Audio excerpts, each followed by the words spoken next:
Yo, chat, what's going on? What's going on? What is going on? We are live for Friday Night Smackdown.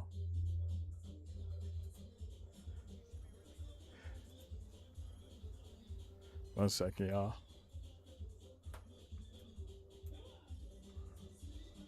Right now, Drew McIntyre in the ring talking to Nick Aldis.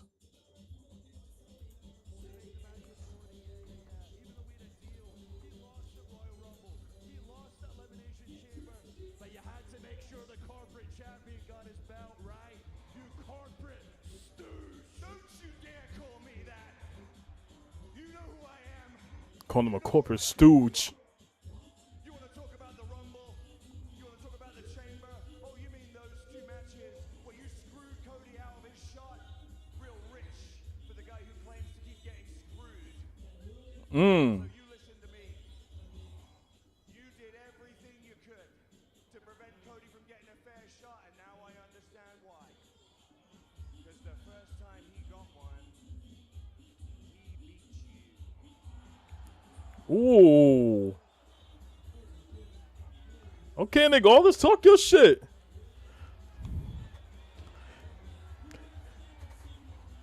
Yeah, you know Drew is about to. He is literally about to get in this nigga face now. You know it, and I know it. This is bullshit. Ooh.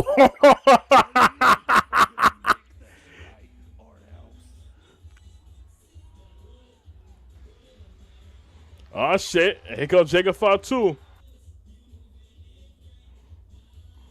You know I'm on a different timing now.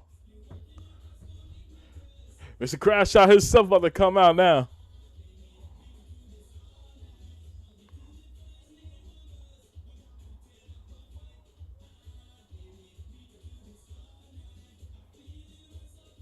Oh, this is gonna be good. This is gonna be good.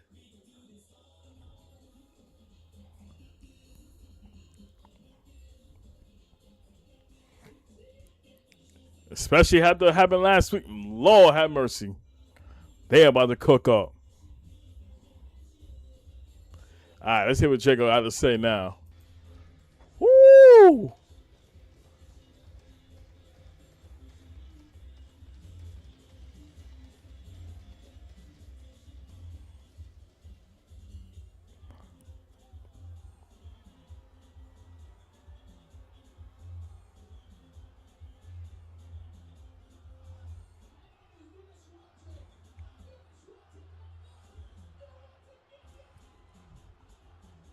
And if I'm Drew, I would have been crashed out on him already.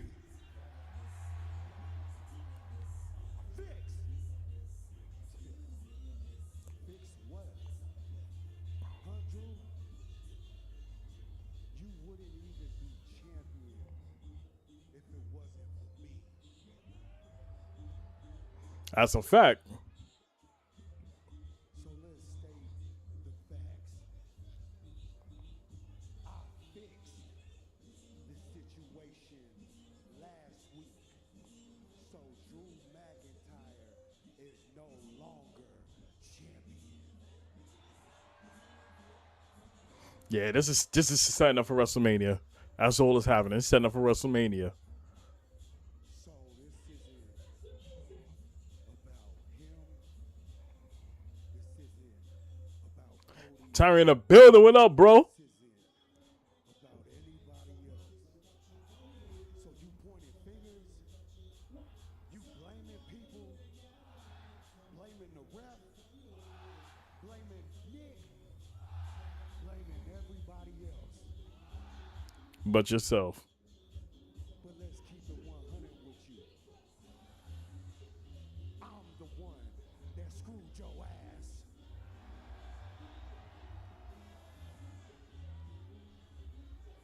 Down to you, Drew. What the hell you gonna do about it? Oh, I like this. I like this. I like this. Yes. They gonna cook the fuck up. You wanna know what I'm gonna do about it? You, Nick, Cody, these people done what you owe. I quit. That's Cap. You know he ain't quitting. Hit me in the building. What up, bro?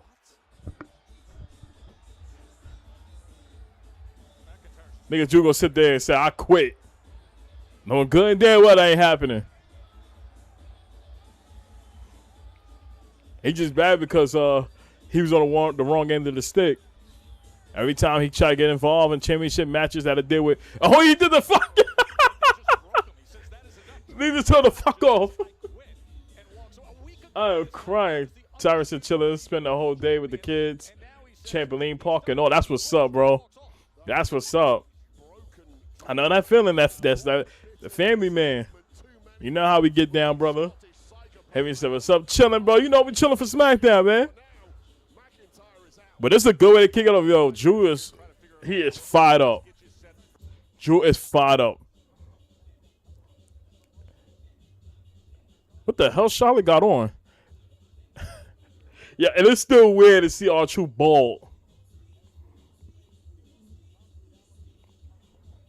Does that still pull up the bald nigga? Bald nigga? Bald nigga? Bald nigga? But we got a championship match later on today. Damn, Miz TV with Jelly Roll. Nice. Ross and Dub and Austin. They may meet up with Mark Henry today. Yeah, I peeped that. Yeah, they did earlier. Yeah, they met up with him earlier. And Chisel Adonis out there as well.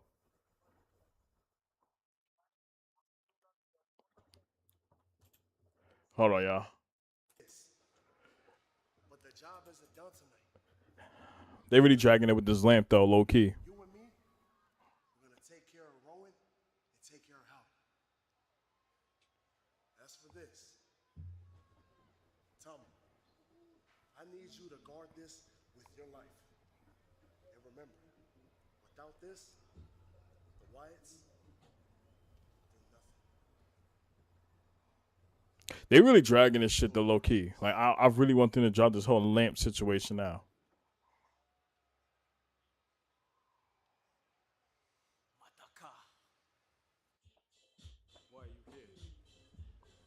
How he sitting those shit skippers behind him? When will you decide to be old man? 使われてんだよ、ソロで。家族にしがみついて、しまいには自分を失うぞ、多分。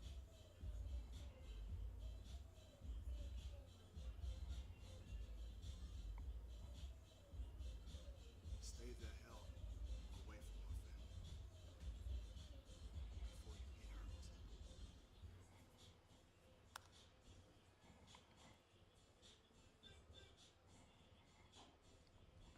But you know what's interesting though? It's very interesting that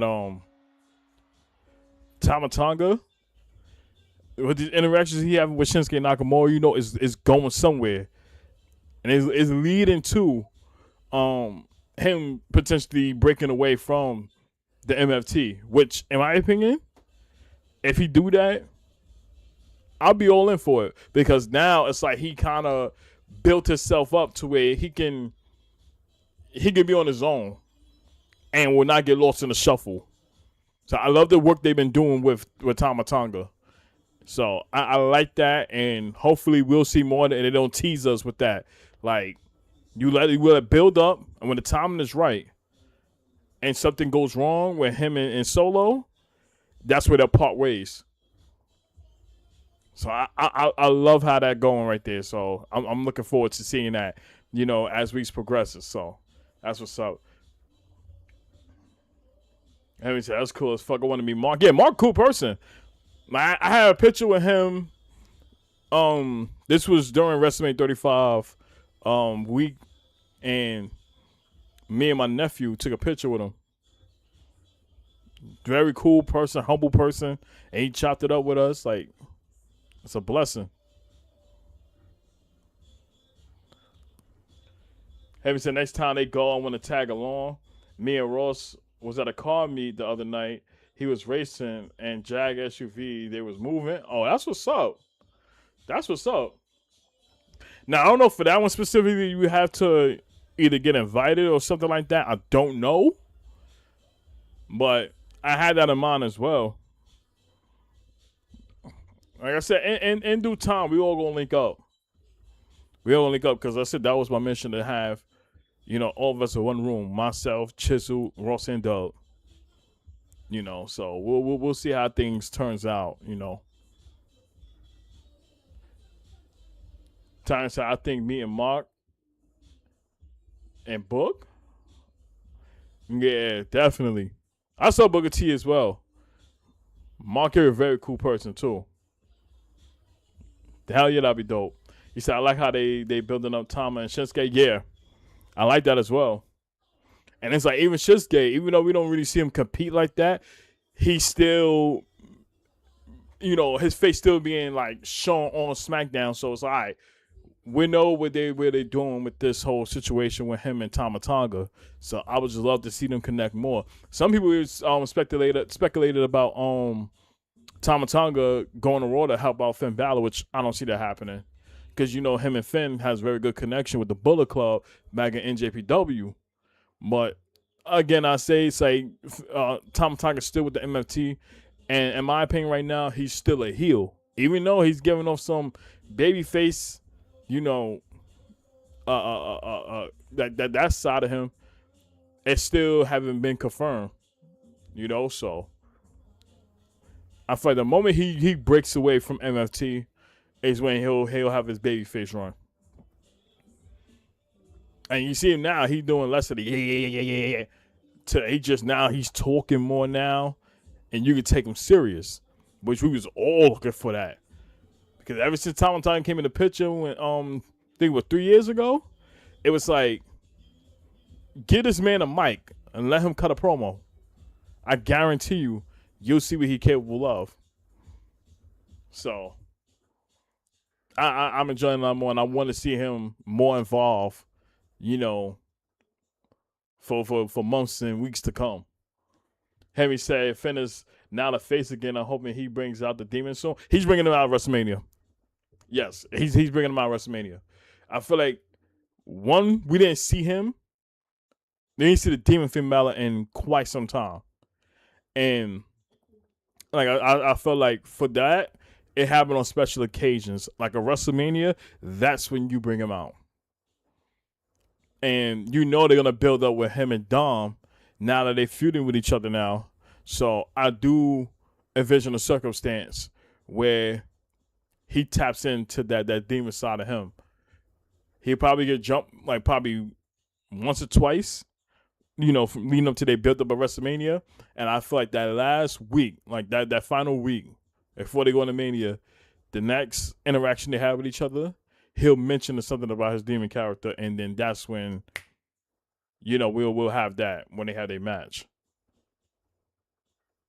Because I feel like it's bound to happen now. Like that's something you don't prolong. And one day, I've been saying a lot too. Y'all have to.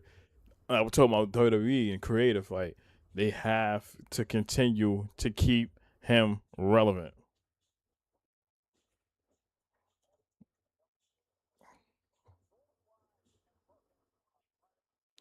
So Hall of Fame is at Friday, April 17th. I ain't gonna lie, them Hall of Fame, the last one was a fucking drag. If y'all know, like, some of the superstars was falling asleep there. I think when Triple H, when he was on it, because he's the last one, everybody was falling asleep. I don't know who was the one before him, but they was tired. But we see Jacob and Nick Aldis talking. He quits right when I was about to whoop what? And here comes Trick Williams. Does the whoop around here, and that's Trick Williams. Get your own material, dog. Grown folk talk. Yo. Now when you gonna do your job? Huh? Shut your ass up. The only job that you got, Trick, is me whooping your ass. Woo! So what? Hey, let's take a breath. Hey, and what? Chill out? Yeah. And chill out means last time you told me that, look what happened. So it ain't happening no more, and I'm not being disrespected no more. Mm. What do you know about disrespect?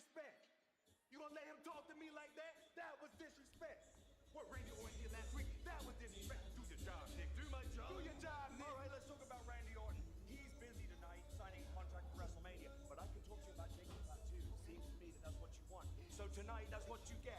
Trick Williams. Woo! Tonight. That's not what I meant. Oh, yeah, sounds like it to me. Who hired this guy? Oh, Niggas say, "What happened this guy?" you want two people out of a job tonight? Keep going the way you're going. If not, go get ready. So we were getting Jacob Fatu versus Trick Williams tonight. I love it. I love it. That's gonna be interesting. And you know something? Trick Williams, this man is he's box office now. I felt it's just a lot about him between his aura. He can talk on the mic and he's good in the ring too. That's like a best of both worlds right there. I feel like he's only gonna ascend. Heavy said Don gonna need JD and the rest of the Judgment Day to handle the demon. I'm not gonna lie. I feel that's bound to happen, but for something like that, you know there's gonna be some interference. Like I would love for it just to be a no disqualification match, because you know it's gonna be some interference with JD McDonough. So it's like instead of letting that happen and to be a disqualification, well I know it ain't gonna happen, but just turn it into another disqualification match and let it go from there. But that'll be interesting. So I like we getting Solo versus Solo and Tom Latanga versus what Uncle Howdy and Eric Rowan.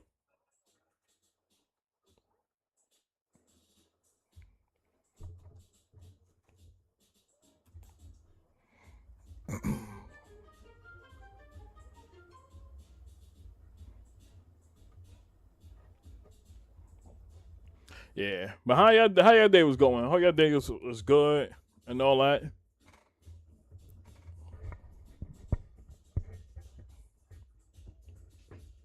And in case y'all didn't know too, why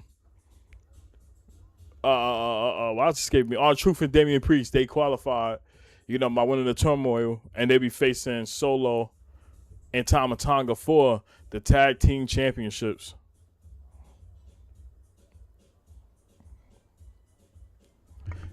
And if I'm being honest with you, I don't know what they're doing with the Y6. I really don't know what they're doing with them.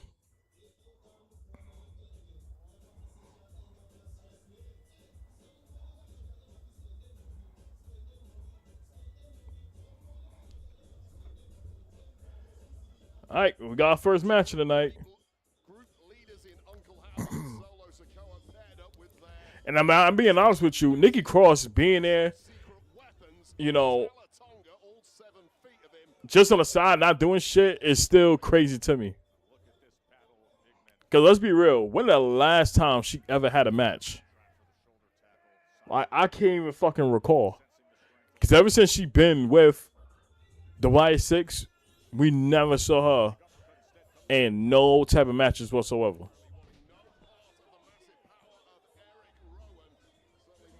And the weird part, I don't know if that was her choice or WWE didn't have nothing planned for them. Nothing like planned for her. But I always thought that was so weird.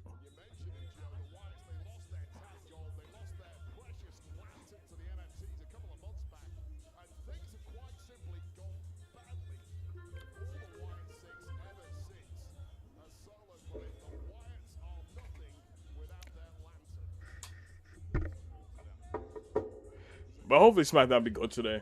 It don't be middle of the road. I already hope not.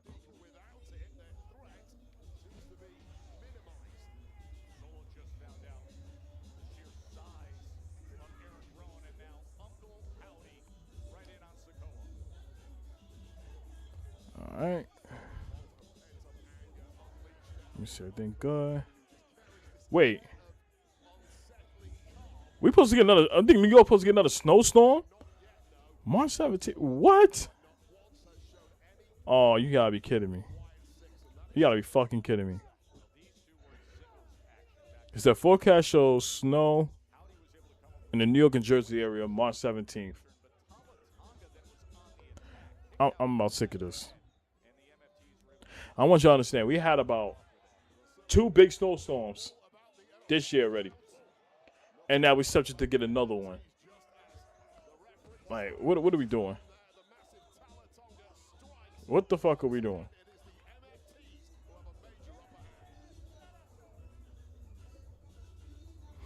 But right now you have the MFTs in control right now over the Y6.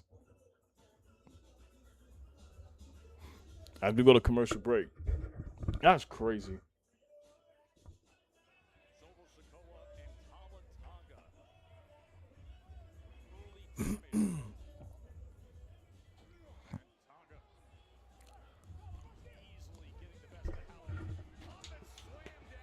Yeah.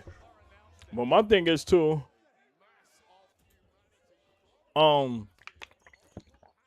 which a lot of people might be wanting to talk about as well. Who gonna main event night 1 of WrestleMania? Because that's literally like kind of a toss up between um Randy Orton and Cody Rhodes, Jay Cargill, and Rhea Ripley, and then you have Stephanie Vaquer and Liv Morgan. Which I'm paying. I know you could take away Stephanie Vaquer and Liv Morgan because their interaction with each other or they feud is not enough to have them main event. And it's a toss up between Rhea Ripley and Jade Cargill, but they would literally have to like really be on some crash out level type shit to where they add each other every week at the promos they have with each other. It gets personal to just have us buy into it. You know, I think those are things that can literally draw them to having that main event and all. But the way how the direction of Cody Rhodes and Randy Orton going as well, I don't know. I don't see that happening in regards to, you know, Jay Cargill and Rhea Ripley main event night 1. I don't see that. I think it's gonna be Cody and Randy. But I won't be surprised. AD be the second to last match. Jade and whatchamacallit, Rhea Ripley, if done correctly, and you give them some time, they're gonna deliver, without a doubt. They're going to deliver. But right now we're on commercial break. But with the ExpressVPN on, you still see Solo and Alcoholic in the ring now.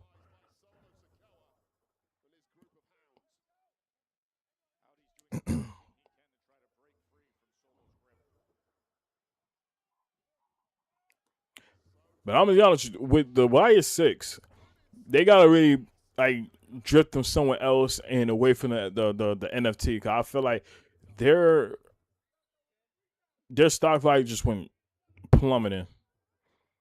Like they don't look intimidating like they did years ago. We all know how that was terrifying when we saw them make a comeback, and you know they really set the Raw and SmackDown on notice. Like we ain't playing around. Like you saw that with them, but they haven't really done anything.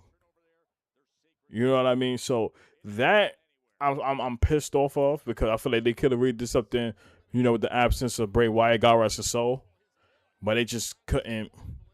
They couldn't put it together. Because now that you look at them now, you look at a situation of, well, can I take them serious? Short answer, no, not at all. And then again, with them, with the MFT, it's like, come on now.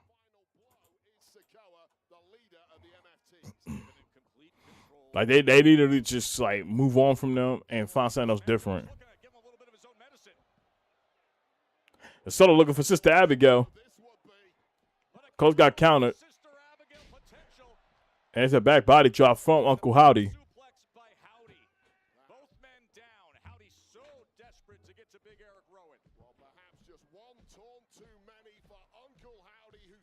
snapped at the right time, got out of trouble, but needs this tag to the enormous Eric Rowan, and he's in. Here comes Rowan. There go Eric Rowan and Tom Latonga. And a chop against Tama Tonga. Oh, and Rowan Rowan with the DDT and a drop kick. right into the corner with the drop kick. And finally, an equalizer to the devastation that Tama Tonga has thrown out in this match. Rowan cleaning up everything on the apron. All right, cooking. Maniacal in the process, but don't write Tama Tonga off quite yet.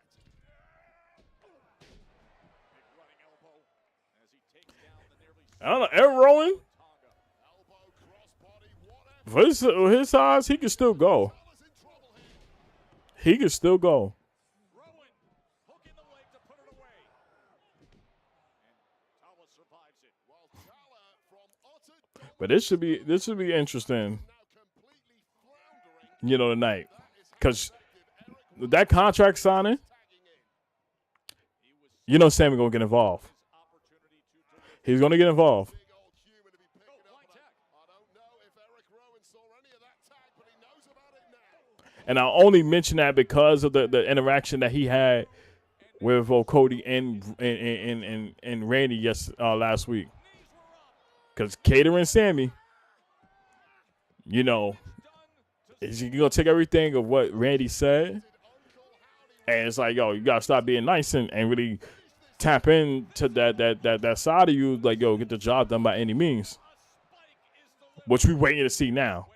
So it's only when he steps out of serving food and catering and all that and say, you know what, it's time for me to make a name for myself again and go out there and handle business.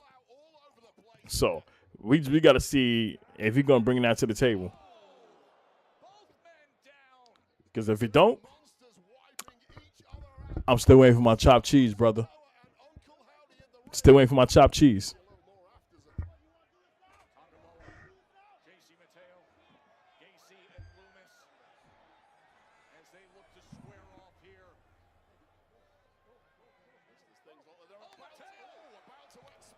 JC Potato had caught a super kick from Dexter Loomis. And now Joe Gacy and Tama Tonga going at it.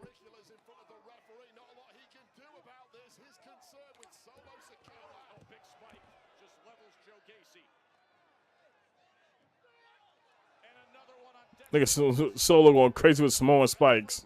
Flattened out ringside, one man left on his feet, and it's Solo Sikoa ready to pounce on Uncle Howdy. That spike is armed and dangerous and loaded.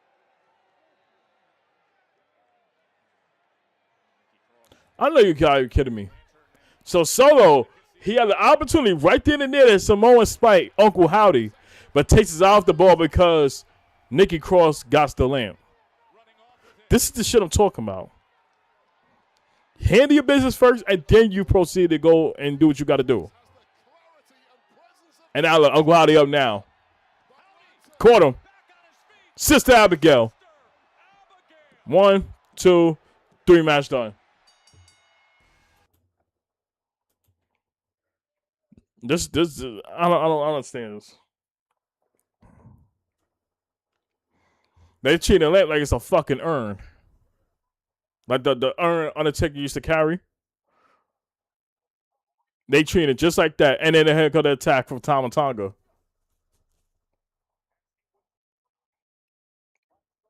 Like they really dragging this.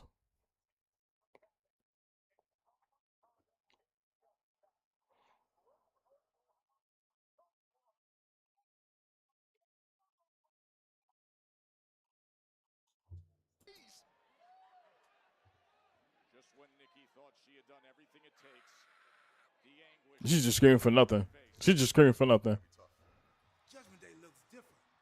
We can't let our history with Judgment Day cloud our judgment and cause us the WWE tag titles. What does that have to do with anything? What? It is. The guy with the big block head, that's JC Madonna. Slick back hair, that's Dominic.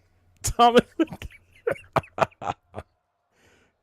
When we face those guys, me and you are going to become tag team champions. That's what's up.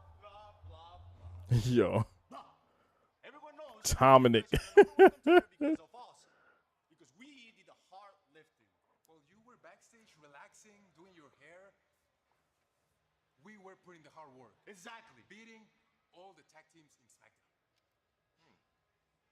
Tienes razón. You guys are right. You did all the hard work. And then we wiped the floor with you immediately. But I'll tell you what, you guys look fresh. We're fresh. You thinking what I'm thinking? Yep. I never met y'all a day in my life. One of y'all not winning the other. That's not what I'm Yo, thinking. it's Look, guys, true. I'll tell you what, I'm going to go talk to Aldous. Yeah, we can do it next week. Tranquilo, it's okay. Put on your pull-aways, scratch each other, do whatever you have to do to get ready. Because this match between the four of us is happening tonight. I'll choose a national treasure, y'all. Bottom line, he's a national treasure.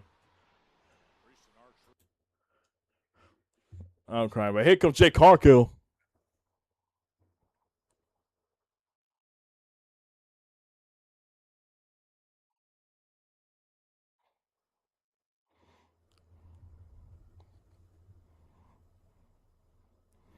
Whew, Lord have mercy.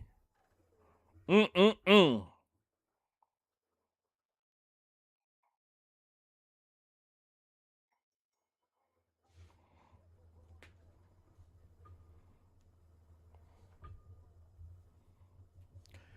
Yeah, look, we're going to have a match between her and Michin.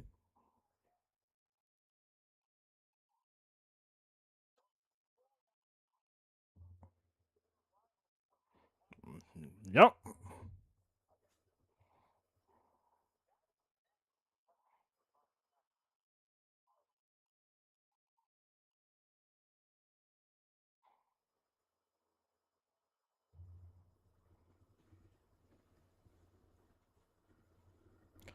All right. Hold on, chat. Let me go get some shit real quick from my living room, and then I'll check the ice. So I'll be right back. Keep it locked.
All right, I'm back. Back.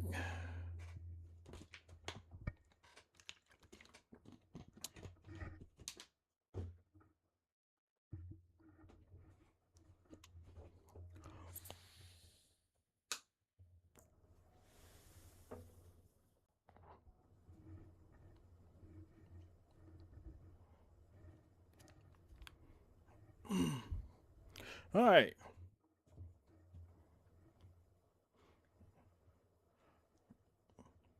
Make sure audio good. This is good.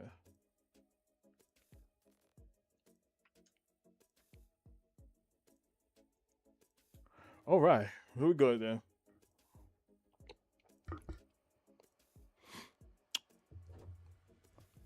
But our next match about to be Jay Cargill versus Michin. It's gonna be light work. Because it's the same thing I've been saying a lot, but with everybody else, like, you know, the Y6, AFTs and all that, Michin falls in that same category. And it's the simple fact of what are they doing with her? She been catering to until something with Jay Cargill comes up, and then that's where you see them going at it. But that's pretty much it.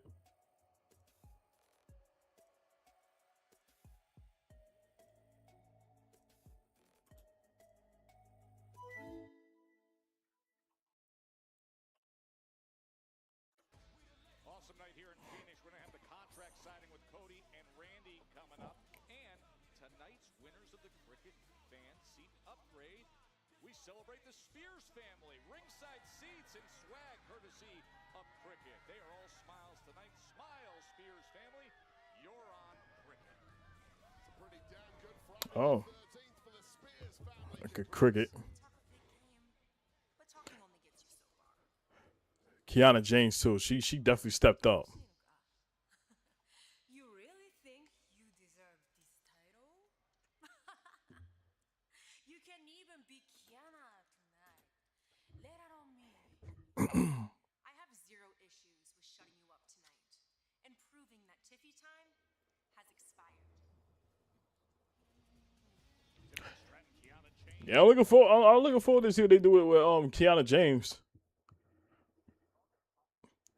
You know, even though I know she's not going to be Tiffany Stratton, I just want to see if they really give her some time to like get some offense in. So this was 3 months ago, yeah, Jake packed up Michin. never got stopped.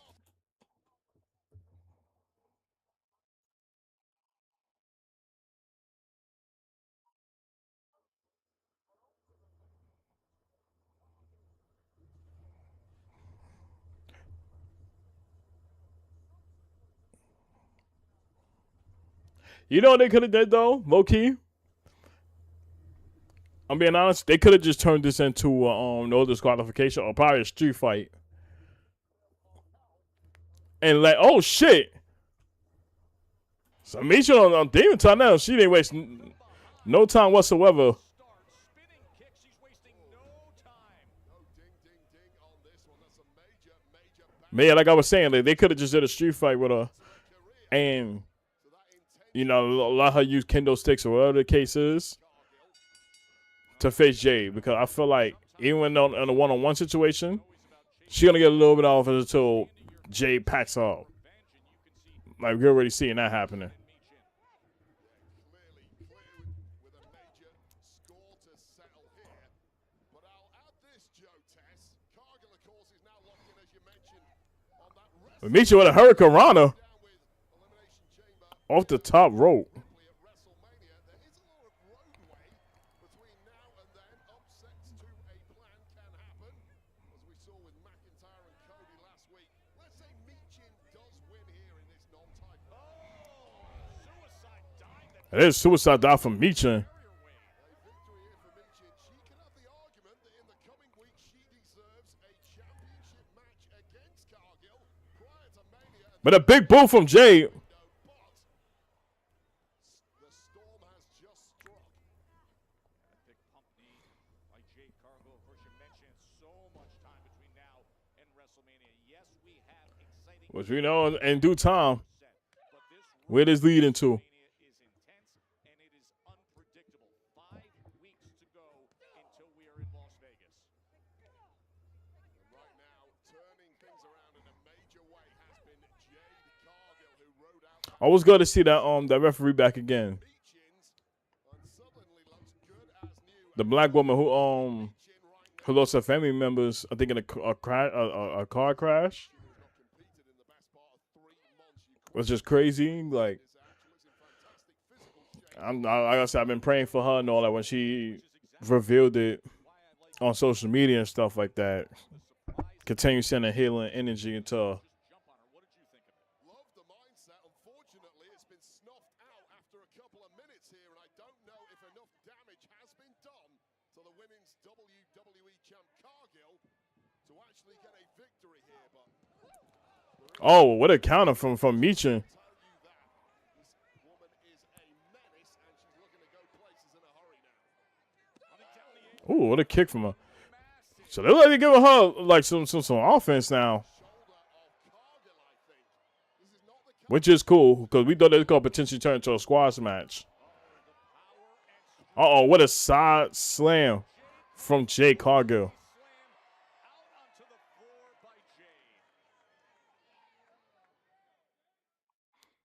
Yeah, they giving her time then. Because we're getting a commercial break, and I thought this would have been one and done, and they would have moved on. But I ain't tripping. This is actually good. There are certain superstars who can change things in an instant. We just saw But I don't know. It's like you look at like Michin, and it's like she don't give you that attraction of main event. I would have thought that okay, as a mid carder, she would have had won a title, especially when she was feuding with Chelsea Green.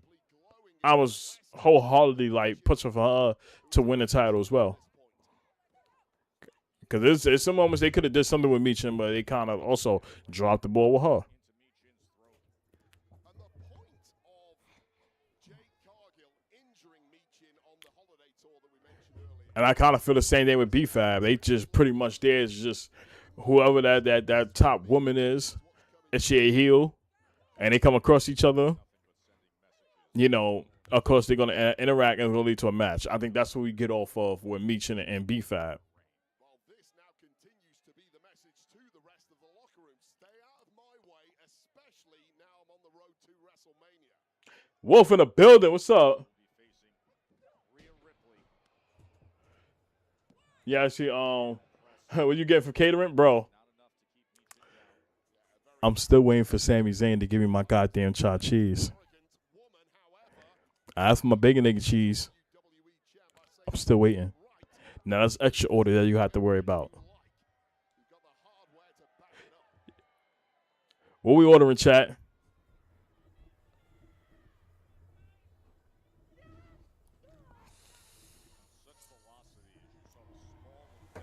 What we ordering, chat?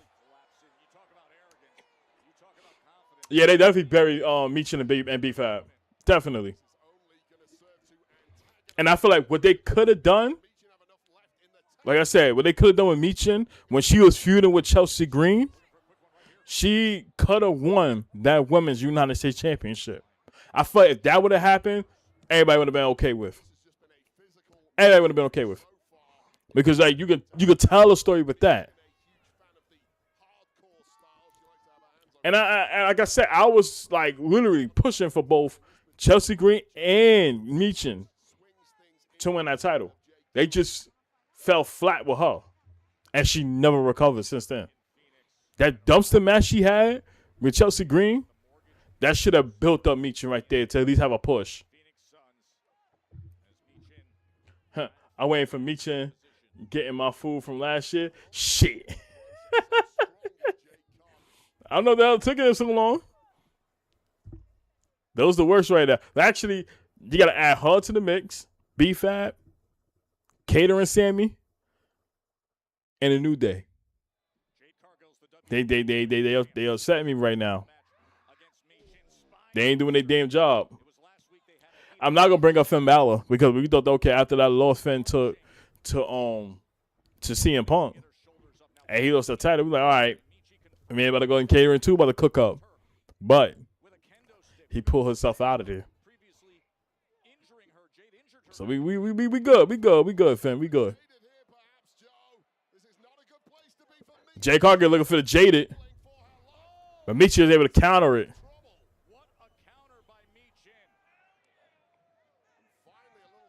Oh, we got a botch.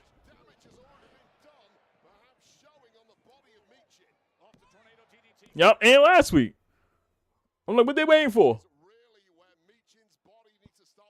We hungry. We hungry. Niggas is hungry. Catering Nikki Cross. Same go to her too. We're hungry. And they ain't done shit with Nikki Cross.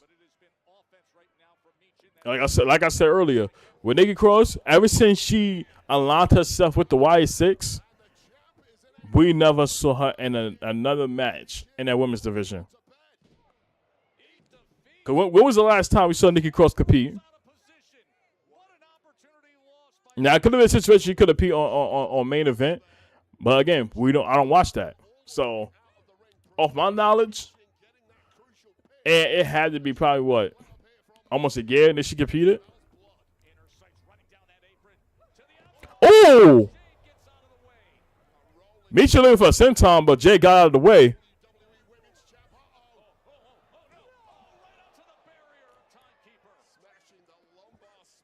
Well, that's still crazy as well.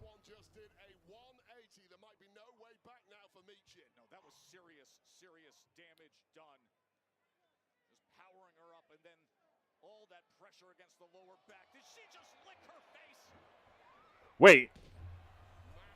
Did Jay just lift Micha in face? And it jaded. Yep. Take the out lover, it's over.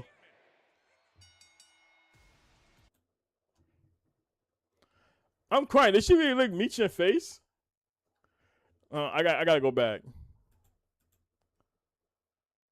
Hold on, yeah. I gotta go back and see that. Go back. Yeah, she dead licked the side of her face. Yeah, she dead licked the side of her face though. Nah, she wild for that. I'm crying. So I asked for chicken steak, burrito with French fries, some cheese, and large soda, large cheese fries, and a bag of Skittles. Come on now, what we waiting for? Uh-oh. She kicked Captain Kelly up out of here. Hold up. Y'all seen that? That is what happens when these wrestlers believe in their own hype. I mean, it's Micha we talking about. Now, all these women backstage know what it is. When they see me in these hallways, they get real quiet. But for some reason, the world tells me that I should be scared of one woman. Rhea Ripley.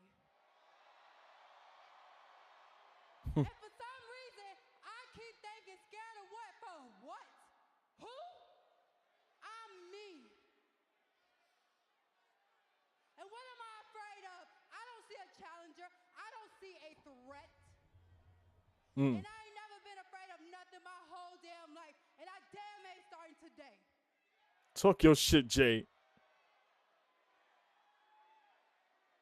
Talk your shit. So, Rhea, I'm going to beat your ass come WrestleMania. Woo! And I'm going to show you why I'm always on top. I like the oh shit. Here comes Rhea. Oh shit. Here we go. I don't know. That was a good promo mic from Jay. I like that.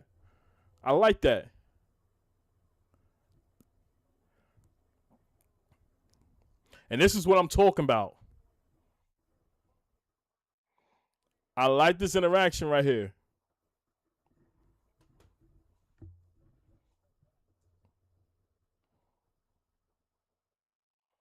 That was good.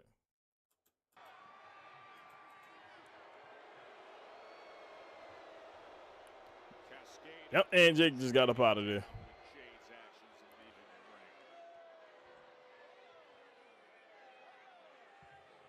You out here running your mouth? But now you want to run from a fight with me. You're not the embodiment of female empowerment. No. You're not the. You're not even a. But after WrestleMania, you are gonna be my bitch.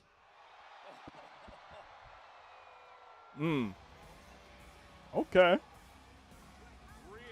Do y'all find it weird that the way how Rhea Ripley says the word bitch, it's like a delay before she say it. So you're gonna be my bitch. Like it felt forced. You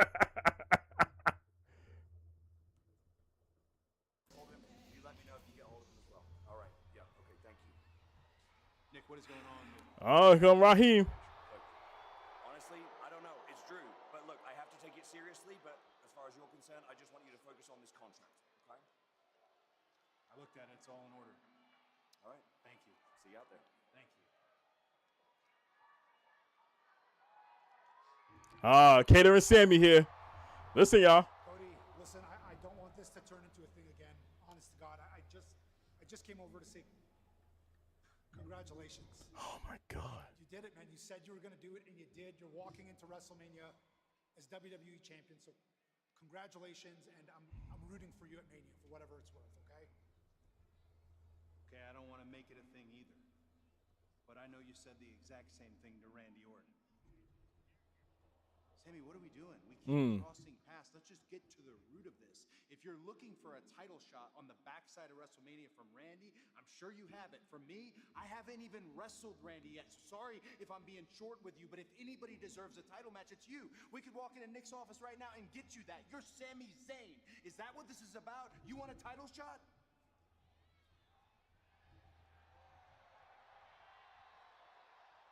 I can't believe that you would think so lowly of me, Cody. I can't. You know why I said that What? to Randy Orton? Because that's Randy Orton, okay?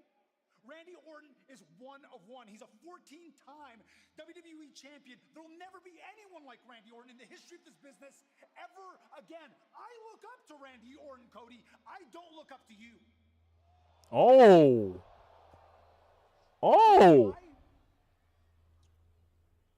Because we're friends. Cody, remember? Friends are supposed to be equals, Cody, okay? So yeah, you may be walking into the main event of WrestleMania again, and you may be WWE champion again, but in my eyes, we're He just lost me, y'all. so you don't get to talk down to me like that. I'm not talking down to you. They definitely boo. Here you are talking about how you don't look up to me. I spent this whole week on media talking about how you were magical, because I do look up to you. I am inspired by you. What is this whole thing about? You don't look up to me. Cool, I found that. You've made your point. You don't look up to me. Well, you don't need to. Just look right here. I like that. Look, look, it's another ball ball, y'all. Yo,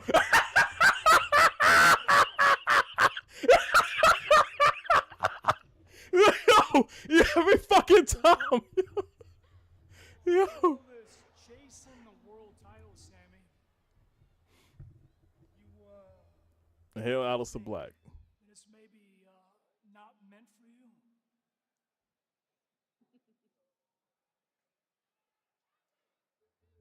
You need to stay far, far away from me. Do you understand?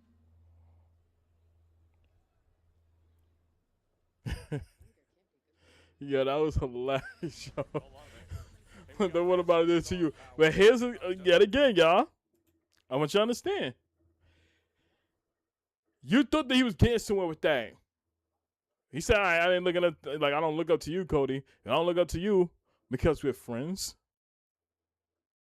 Really? And this is the problem I always have. Just like last week. When you thought, all right, he's gonna tap in. He gonna channel in that inner side of Sammy right there that you're gonna probably take serious, and then he dials it right back, just saying the stupidest shit. I don't get it at all. This is another week yet again that we're dealing with the same nonsense of not Cody, with Sammy not pulling the trigger. You want us to buy in, like I said. You want us to buy in and not think about you as somebody who's irrelevant, that can't get the job done, who's going to stay their ass in catering right now, which we still looking for our foods. Like, what are we doing? Every single time, this motherfucker is around either Randy or Cody Rhodes, but mostly Cody Rhodes. You think he gonna get somewhere? The needle gonna move? I'm like, nope. And it's down right back, just up the dumbest shit right there. This is why your ass is in catering. This is why. And until things change, until he taps in and show a different side of him, we're going to continue looking at you as a joke. Simple as that. Now take your ass back to catering right now instead of slapping water bottles. We waiting for our food. Clock's ticking.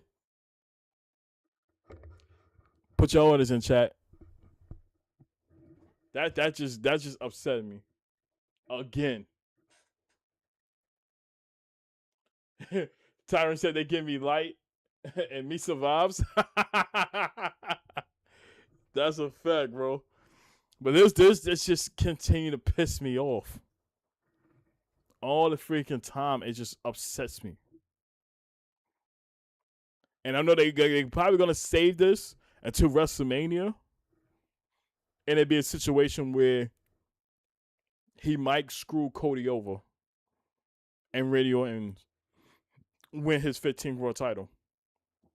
Now I know it's a little premature, you know, me saying that, but you could tell the direction they're going in, and especially how him and Cody Rhodes' interaction, it always leads to Sami Zayn crashing out. So we will have to see. Tyrus and SmackDown's been kind of cooking for a couple of weeks. Yeah. It feels kind of different now after Road Dogg's departure. It feels a little different now. You know, I'll still say outside of the match with the MFTs and Y6, it's been okay. I love that they gave some more screen time for Michin. Because I felt like if this match would have happened last week, it would have been a squash match. So I love that she did get some offense in, and you know they let her have some time in the ring up until Jay was going to pack her up. So I did love that. You know, I just hope they continue to do that with other superstars as well, especially with Kiana James. You know, I think she faces Tiffany Stratton later on today. I want her as well to get offense, and they continue to build her up, because I feel like the more they do that, she could branch away from Julia. And if I'm being honest with you, we rarely see Julia compete that much, unless it's a tag team situation. We don't really see her compete like that. So the shit that they're doing with Kiana James, let them continue doing that. She could branch away from her, and who knows? May she have an opportunity that she could challenge her for the Women's United States Championship.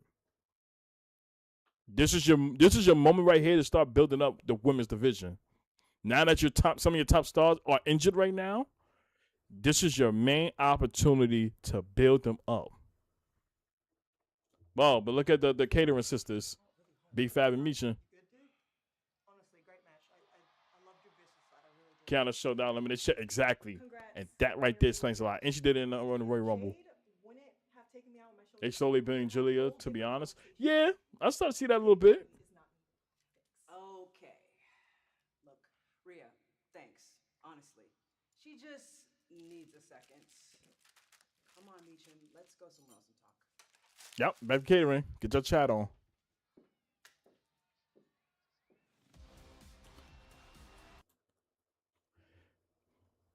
But I guess since Rhea being new to the SmackDown roster, I don't know if her past history, they just driven away from her. Who cares? Y'all can take your ass back to catering again. Gonna make us our goddamn foods. But here comes Charlotte.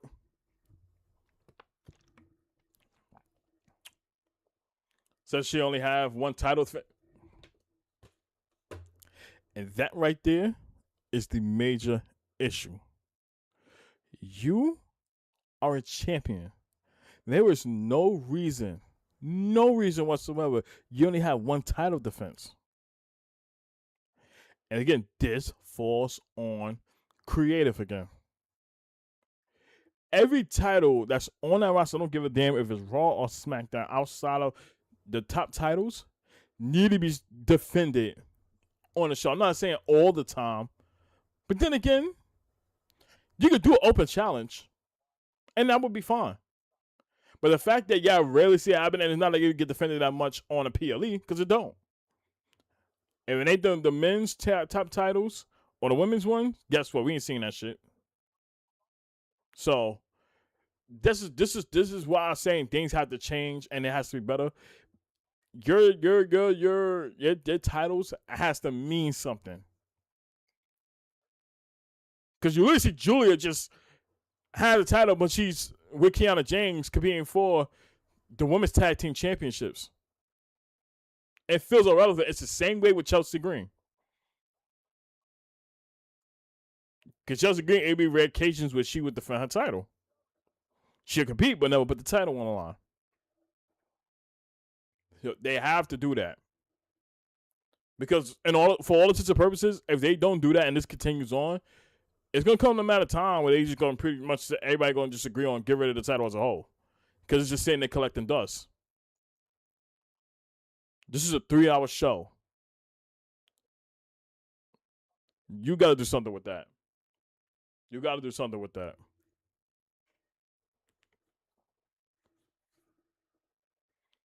Oh God, here come the Bellas.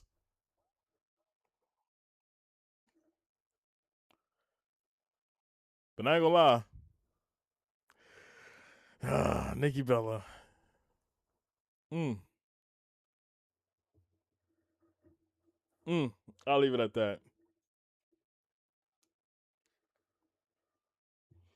See, right, said they need to build the tag teams and women's division on SmackDown.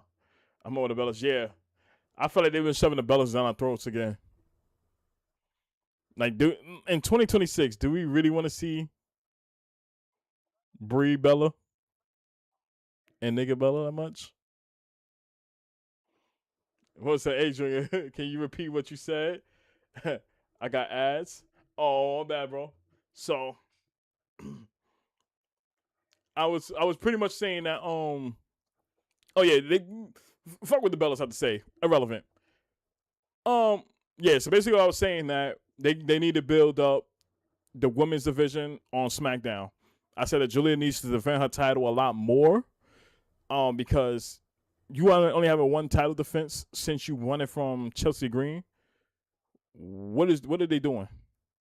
I'm like, you don't let that title be there collected dust. You see how they do the open challenge for the United States Championship on SmackDown? Like, the same way they doing that with Kamala Hayes, they did with Ilya Dragunov, you could do the same thing for the women's Intercontinental Championship. And I get it. Some people gonna say, "Oh well, the women's division on SmackDown is like kind of thin because it's just a mix of random tag teams and shit like that." But still, you can set something like that, and maybe that can lead to a certain feud right there that might have somebody else step up. That could be something for like somebody like Meechin, somebody like B-Fab, maybe that type of stuff. But there's also a creative writer we're not taking advantage of right there. And I was saying with Kiana James and the way how she been looking since the Royal Rumble and then Elimination Chamber, you can build something off that. You can seriously build something off that. You know, if she drifts away from Julia, I think she'll be able to hold her own. It's just all about can they continue to have her on screen. You do that and watch how that whole thing takes off. Simple as that. But shit needs to change. What's it? They had 18 women on a roster and didn't use it. Exactly my point. Exactly my point. And that's the crazy part about it. You have a 3-hour show, a 3-hour fucking show. You mean to tell me with the 18 women you have in your roster right now, outside of your top women, you can utilize them and put them on TV that much for us to really sit there and give a shit? What are we doing? I thought they really have to take advantage of this. What's the last year? It was collection hella dust. It was collecting hella dust, and it didn't get any PLE or pay per view. And Road Dogg killed women U.S. title through 2025. That's a fact. and that is just sad. Because if I'm head of creative writer, I'm telling you, with a piece of paper, before I get to my top champions, my top people and all that, let me focus on the mid carders. Because that's also it's going to keep the show afloat. Because I'm telling you right now, outside of the beginning of the show for that first 30 minutes, 45 minutes, it's going to be on fire. Then it might have a dull moment and all that, like, in between. So before you get to your main events and stuff like that, you got to make sure that middle has to be some banger shit to keep everybody like, okay, let me continue on watching this and all that before I know I get to the bigger thing, towards the main event. This is when the women's filling that void. And they did a horrible job with that. A horrible job. Like, it just frustrates the fuck out of me. Because they have potential. Give them a chance. Yeah, we definitely gonna get another we're gonna get another women's evolution PLE. After last year and how they cooked, it was bone chilling for me. I sat there, watched that pay-per-view from start to finish, and I was speechless. All those women, they did a magnificent job. All of them. And they shined on that. But it should never have to be the women's evolution PLE to give them screen time. You can utilize that. That was definitely one. Yeah, that's definitely like top 3 best PLE of 2025, bar none, without a doubt. Everything hit. I enjoyed that. And the same way I feel about the women's tag team titles too. You have it on with Nia Jackson, Last Legend. They need to be defended more now. You need to see their faces a lot more. And then they got in a situation of, although Nia Jackson's in a tag team with Last Legend, this is where Last Legend needs to take that next step now. To where when they do separate, that Lash will be like on top. I see that happening. Cause she can go in the ring and she can talk on the mic.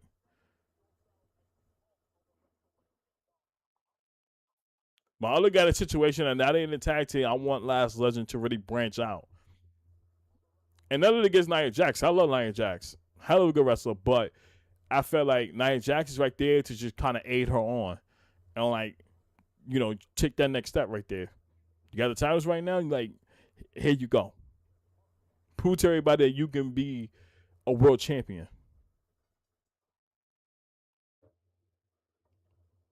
Y'all picking up what I'm putting down?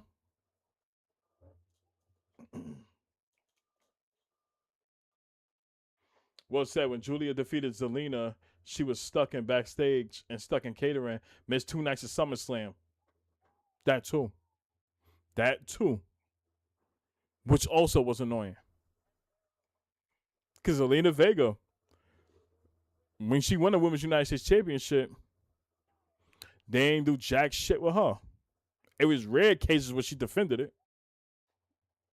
And most of the time, it mostly dealt with Chelsea Green. So I don't know. I'm just still not I'm not a fan of that at all. It's like Zelina, she deserves a lot more. And the thing is, she also said, give her time on the mic. Let her talk. She said that too. I forgot what it was. I don't know if it was a podcast she was on when she said that. I gotta remember. But she clearly said, all I asked for them to let me talk on the mic. And let me be myself. And I can pretty much set everything from there. So last year, Evolution, they placed Julia in a battle royal and didn't give her a match for her title. I don't even want to remember that. I don't want to remember that, bro. That's how upset I was. Like, I see a lot of things that's happening right now, and like I said, 85 to close to 90% of this conversation, it's about Julia and the shit they not doing with her. Like, come on now. Like, come on. That's ridiculous. Tyron said Trick Willie is a lucky man. Hell yeah, he is. Somebody like Latch, Lord have mercy. God bless him. Will said they scared giving Zelina good matches. She better off in NXT. And that's a problem. Because she's been on the main roster for damn near what? Almost close to 10 years now? Almost close to 10 years? What are you waiting for? I swear, if you this is what I mean. They got to take chances. Those shits right there, you cannot sit there and put on pause. And then you feel like when the timing is right to do so right there, it's too little too late. If she specifically said that, if I'm in creative right, I'm gonna say, yo, you know what? Let me pay attention to that. You want some mic time right there to get shit off your chest? Go ahead. I'll give you 2 minutes. Go cover these you need to cut within that 2 minutes. Probably less than that. And watch how she would sin. But they never gave her a chance. I said last is what Jay could have had been. I mean, there's still time. I ain't gonna like be a little Jay like that. Jay can go. She can talk and I might. And she can go in the ring. I'm not gonna do that. Will said she been on the roster before COVID-19. There you go. There you go. And all that opportunity right there, you could have used that. Because she was under the umbrella with Andrade. Then when Andrade left and all that, and she started going on a singles competitor type thing, you know, they looked at her as a jobber. And it wasn't until I think when she aligned herself with the LWO, and even before that, that was when she started to started to get some attraction from there. But again, I say they gotta deliver on that. They dropped the ball with her when she had that match where I think. Correct me if I'm wrong, y'all. Did she face Rhea Ripley at Backlash when they was in Puerto Rico? I gotta remember. I think Jada Parker gonna cook when she gets on the main roster. I hope so. So NXT couldn't help her. It's crazy. Her and LWO didn't help. Yeah, they didn't help either. Yeah, okay. So yeah. Even when she faced Rhea Ripley and Backlash as well, that was her best match right there. That, you could have said, all right, take what we have right there, build on it. Build on it. Even if it don't result to her winning the title, collecting wins could have helped her out. But they never took the fucking chance. Never. And they had multiple opportunities to do that. This is why I'm like, yo, you gotta take that leap of faith right there and stop bullshitting around. You gotta stop doing that. Because you never know what could have turned out in the future. Because granted, had they would have took that chance right there 3 or 4 years ago, guess what? Moving into 2026, we look at somebody right now like a Zelina Vane, like, okay, she can go toe to toe with the people like a Charlotte Flair, like a Alexa Bliss, like a Rhea Ripley, Bianca Belair. The list goes on. After the bad match in Cuba, Zelina went back to jobber status, which is a fucking shame. It's a shame.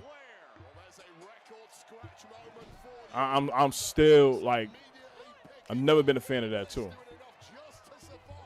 Because that's how the show gets redundant when you continue using the same women every single week. You gotta change you gotta spice things up a bit. They gotta change it up. And while I'm on the subject with you, Tyron, with Jada Parker, I feel like she would do good in the main roster. What I need them to do though in NXT, they gotta have her stay win-win. She can't be taking L's like that. Cause she know how to build a matchup. She know how to talk on a mic. Her mic skills is chef kiss. I think her in-ring work, it can be a little better, and she got to have a better finisher. There's only two things, my biggest takeaways from her in-ring wise. Everything else, she eclipsed that. She got to do a little better in the ring, and she needs a better finisher. I think those two is going to bring her up there, without a doubt. So I will hope she develops that before hitting the main roster, so she don't get lost in the shuffle. Because Jada Parker's too damn good to just be lingering around. She definitely needs a belt. I would have thought they would have counted her that she would have won the Women's North American Championship or the NXT Women's Championship. But Charlotte with the moonsault on the Last Legend, but it's a breakup from Lash. But Alexa Bliss on top now, looking for the DDT, got it. But yeah, I was tired of Nia Jax last year in 2025. Yeah, they kind of kept shoving her down our throats. Like I felt that was annoying. Nobody wanted to see her a whole lot. I sure as hell didn't. I really didn't. But when they come to Jada, it's like, yo, they can do something with that. You see, look at Last Legend. Even though she didn't win the NXT Women's Championship, to my knowledge, she was relevant enough. She was relevant enough to where she got to the main roster, and now she can hold her own now. But in this case with Jada, I'm like, I want them to let her rack up wins. And whether she gets the NXT North American Women's Championship or the NXT Women's Center Championship, do something with that. You got to do something with that. But because we got a disqualification with the Bellas getting involved. But yeah, like they can do that. And I feel like she's going to get called up. All things considered, if it's not this year, it's next year. But if they're going to do it next year, she needs to go around her waist. Yeah, you know it's going to be a triple threat match at Mania, yeah. They setting up for it now.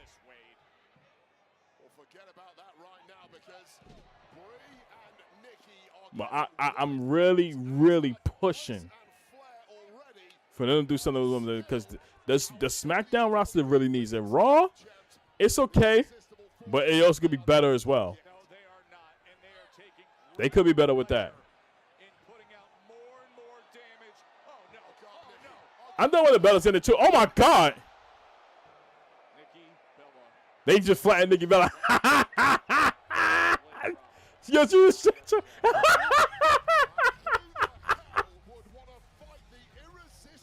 Nah, they really just stretched out Nikki like that.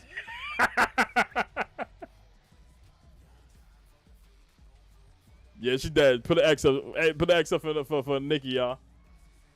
She is dead. Jelly Roll in the building with bald nigga truth. Sushi roll. Oh my God, bro. Sushi roll. Yo, my boy. Man, what's up, Randy? How you doing, baby? Hey, yo, congratulations on your win. It's good to see them that together again. Congratulations on going for number 15 at WrestleMania, big dog. Well, congratulations to you and them 3 Grammys. That's got to be a record or something. Nah, right? but it felt great, man. Oh, It God, felt I'm great. sure it did. Man, so what do you got? Yeah, I feel like they do move Julia to Monday Night Raw. I'll give you some advice for this TV. It could work. Starts yapping his gums too much, whip his ass. Piper approved, baby. That's right. Love you, Bubba. Love you Proud too. of you, man. Happy for you. Thank you. You too. Take care, Vince.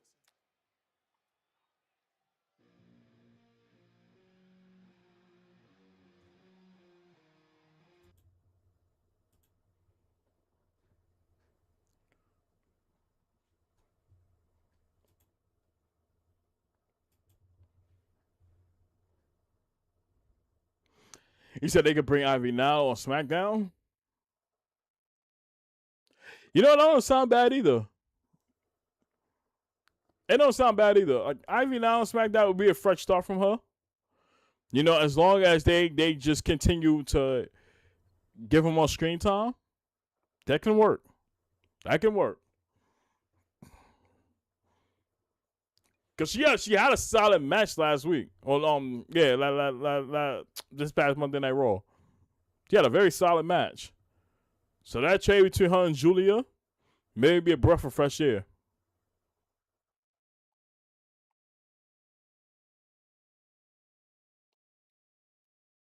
I said, she definitely go in the ring. Like she's like a technician wrestler in my opinion. That's what I got off for her.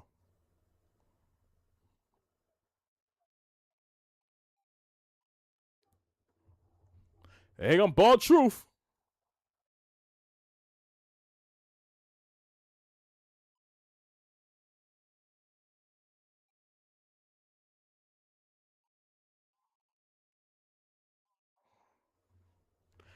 But man, listen, even though we laugh about bald nigga truth, we gotta understand. Well, it is why I give him his love and respect, and I acknowledge him.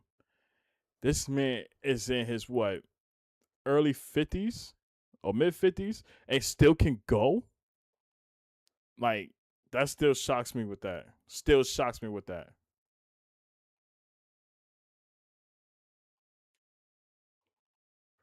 Wolf said they didn't use Ivy now last year after WrestleMania 41. Yeah, they didn't. They sure as hell didn't. Said they had her in catering most of the time. Right, because she was just she was just with the Creed brothers a lot too, and Rhea haven't done anything, you know, unless it was like a battle royal or something like that with the women's. That was it. But any serious feud, she was never inserted into that. Tyra said, "How the hell did Damian Priest pulled Lola Vice?" Yeah, man. But I think she talked about it on some interview and shit. How they how they ended up meeting up with each other because she had like a dark match, I think it was, on Raw, and they saw each other, interacted and all that stuff. And then of course with them having a Latin background, that also brought them more closer and shit like that. Then nigga took her out on a date for dinner, and here we are. He's definitely a lucky person. Definitely a lucky person. Thing is, I'm gonna try to catch you when they come out here to New York because now we're baseball season literally like round the corner we here because I think it's preseason now. And you know Damian Priest, we Yankee fans in here. The Yankees in the building. They come out here for some of their games. So I won't be surprised. A lot of rights be there because she did arrive at some of their games too. I think this was around the playoffs that they was there. I won't be surprised if she actually like be out here as well, especially if they had them booked for her, you know, around that time frame. Same thing I say too with Damian Priest, the same way.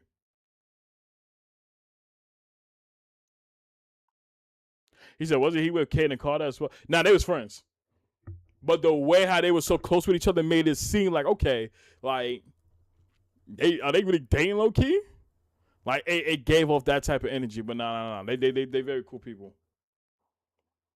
No, I ain't gonna hold you for a moment. I thought the same shit too. Cause she would normally do a lot of TikTok videos with him, either backstage or she'd be at his crib, maybe doing that as well. I'm like, and I'm trying to like de-dominate business because it's none of our business to know what they doing and shit. But when she came out and said, nah, they just friends and all, I'm like, oh, got you. Okay. He said, I would have shot my shot. Yeah, she's a very good looking woman too. And I think she's Jamaican as well. Does she have a little Caribbean side of her? I think what don't be forbidden with the multiple piercing and the tattoos and all. Like, for me, I don't mind them. There's just certain like limitations. You know what I mean? Because when you get older, especially if you don't take care of your body, that shit kind of look, ugh.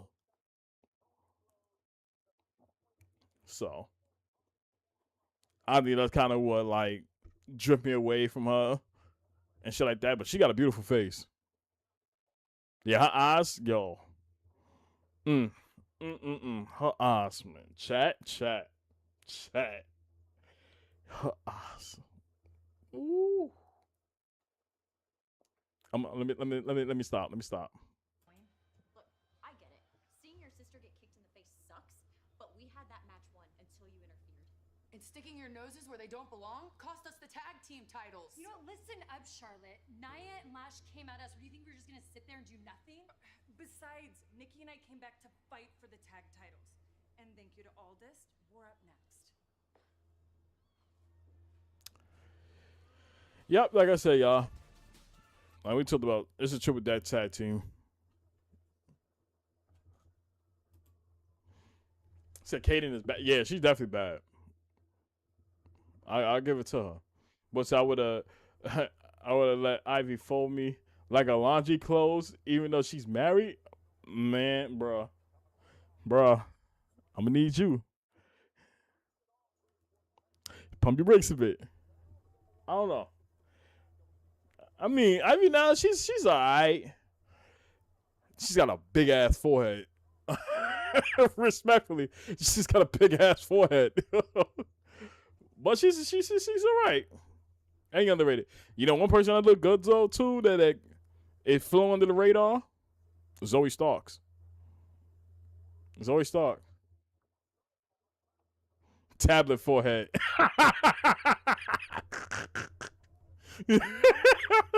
Tablet forehead.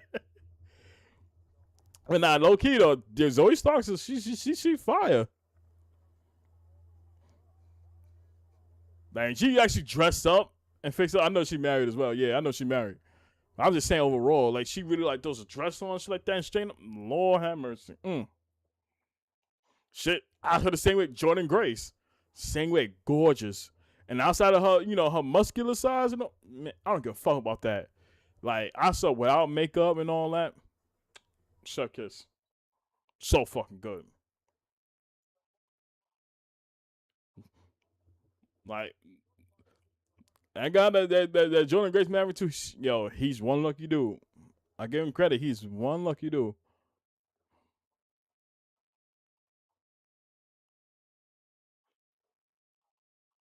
Mm-hmm.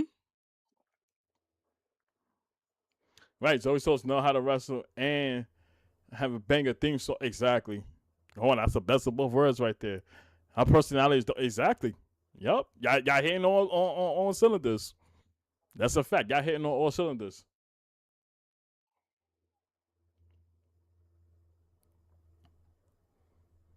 I'm glad we engaged in this conversation. You know, we have a tag team match going on. The Los Garzas taking on R-Truth and Damian Priest. But there's a Hurricane Rana from R-Truth.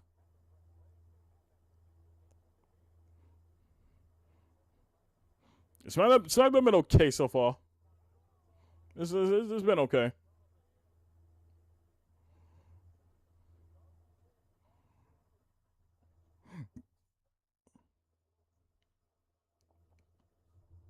He said I still sent for Tatum Paxley, and she from Texas.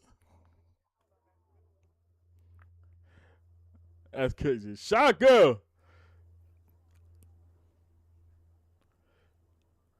Thank you for the 100 bits. I appreciate you. As always, you in the building. What is going on? Hope all is well with you. As we go to commercial break now.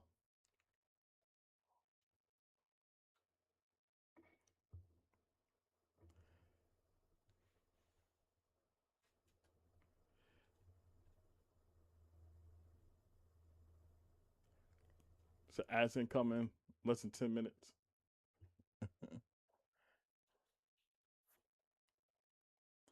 Yeah, I think the next year I'm down at the ads trade and all that too. So it'd be a little more easier for y'all to tune in more. You know, as y'all put in, because you know the revenue behind it and stuff like that. Which it does help out the stream here and there.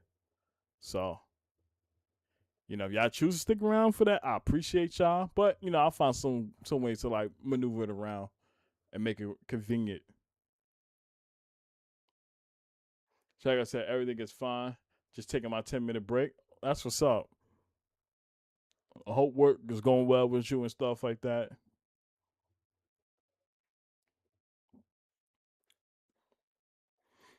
But yeah, we on um commercial break now. Tell you what's up, I can't wait to get my PS5. Oh, that's what's up.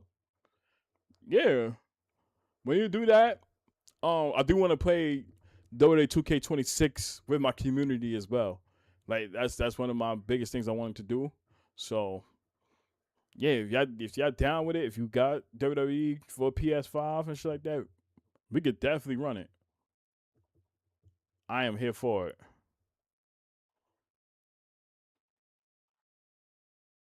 I'm definitely here for it. Because in my opinion, I still gotta finish Sonic Heroes, which I think I'm gonna play that Sunday.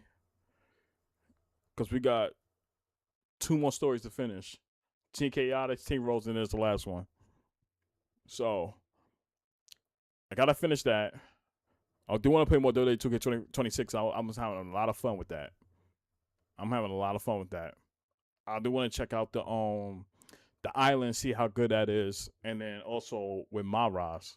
So, you know, we're gonna be dibble dabbling, see what we're gonna do. He said I got other games I need to try out, even Need for Speed Unbound. I don't know. I wanted to play Need for Speed Unbound. The thing is, I heard mixed emotions about that. And outside of Need for Speed Hot Pursuit, you know, playing it with Clutch Squad, the last Need for Speed game I really like put a lot of time in. If I'm being honest with you, it had to be oh, Need for Speed Heat. That was the last one I did. And I ain't gonna lie, I do want to play Need for Speed Heat too. If y'all got that, I definitely want to play that shit again. Cause that was fun. So Sunday is AEW Revolution. Nice. Yeah, Need for Speed Payback, it was alright. I played it, it was like, yeah, it was good for what it was, but if I had to choose between that and Heat, I'm taking Heat. Cause Heat being like open world, and it was very engaging too. And especially playing in the nighttime, the cops chasing you, like you can still you leak up with your mans, do the races and shit like that. And even when the cops on you, once the race is done, you still gotta get ready to get up out of there too. And you can earn XP by doing that. Yeah, I love Need for Speed Heat. I think I finished it already. I think so. So whenever you want to play Heat, I'm down. Okay. Shit, I might have to download that in the chat. Shit, we down a race like that. Listen, I'm here for it. I am here for it. We could definitely do that. we go all join up on Discord and we definitely run some races. I think that would make things interesting there.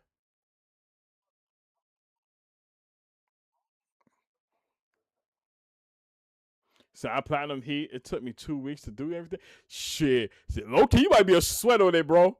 Oh Lord, I think we may have a sweat in here, y'all. Golly.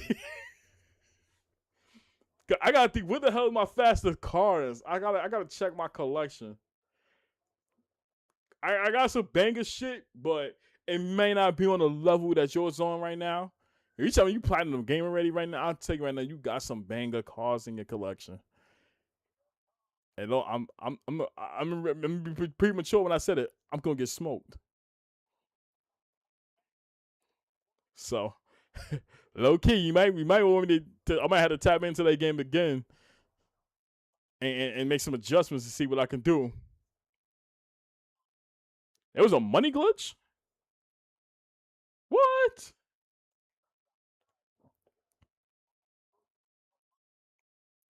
Now, low key, if they still have that glitch in there, I don't know if they patched it or whatever the case is. I'll look into it.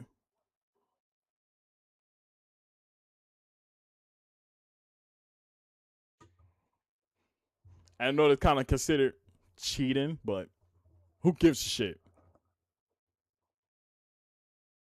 I said, yeah, but oh, what? Say less. I'll look that up if anything. When I re-download it, I'll look it back up.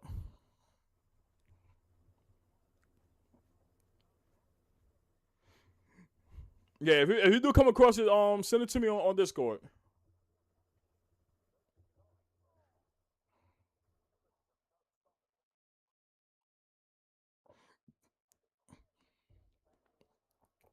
But yeah, I'm down for that. So we go play Need for Speed Heat. We can play WWE 2K26. Yeah, I want to be able to engage more with y'all when it comes to gaming too. Like that's another thing I want to do. So definitely gonna have to make that happen. Let me fix this chat box real quick. I definitely want to start doing that. Fix this.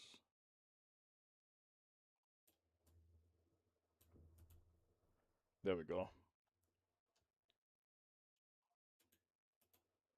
Ooh, what the fuck I'm doing?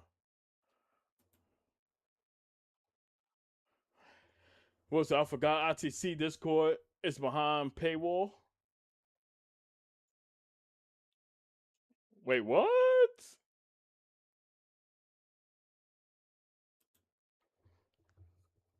Get the fuck out of here.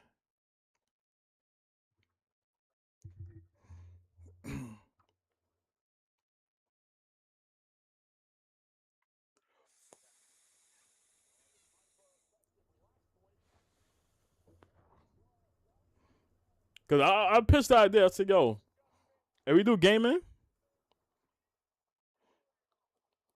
yeah, definitely. Well, say yeah, it's Patreon exclusive. Oh, got you.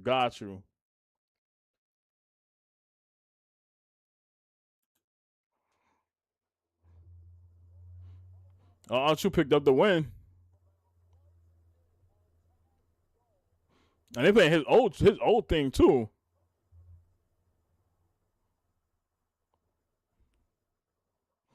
Yeah, they Johnny Gargano. Land it. You in there? No. I've tried everything. I don't Wait, you see Jay talking to B-Fab back? Y'all see that chat? Maybe we just get back to basics. Cause even though you see Candice LeRae and Johnny Gargano, who's Yes, you're out of his way, but look at Jay Cargill and B-Fab talking. Oh, dude, I'm ready for my apology hug. Wait, what? Come on, bring it. I don't think that was supposed to be shown, y'all. Why are you still wasting your time? With Johnny? And Chris Sabin and Alex Shelley talk. Yeah, I think that was supposed to. Cause you saw them walk off together. Look, while you're wasting your time helping the man who cost us the WWE Tag Team Championships, I'm busy helping the Motor City Machine Guns.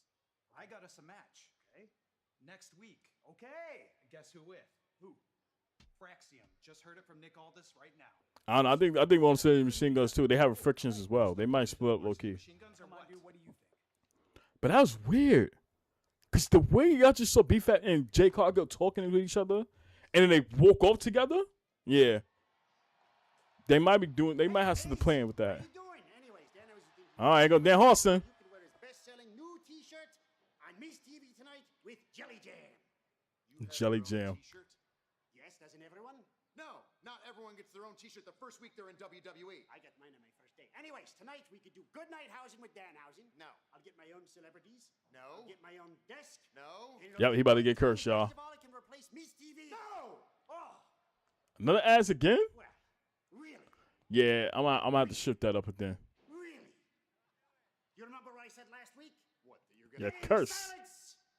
Let me finish. I was going to say, you are cursed. Well, prepare for me to start taking L's now whenever he get back in the ring. He gonna get packed up or he gonna be taking L's. Next. Monday, Brock is back. And Brock Lesnar. Oh man. This man is gonna be on Raw. Dub is, I don't even know how upset he gonna be. Man got cursed twice, right? Twice. Is the OTC going to be in after the inflammatory comments from the world champ CM Punk? Acknowledge me.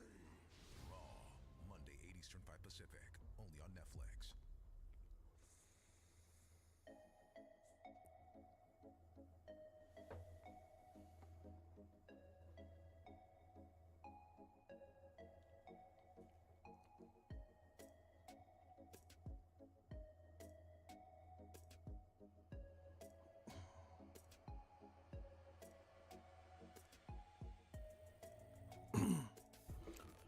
All right.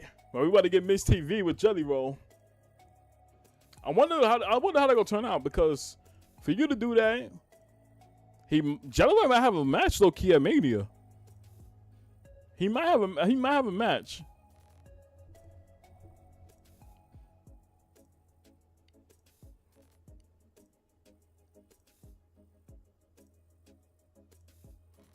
But if he do, I'm trying to think, who would he compete with? Because he lost a lot of weight, and seeing what he was doing at SummerSlam when he tag teamed with Randy. To his credit, he looked pretty solid. So I would love to see what they do with that. But I could probably see him, if anything, he be in a match. I could definitely see that.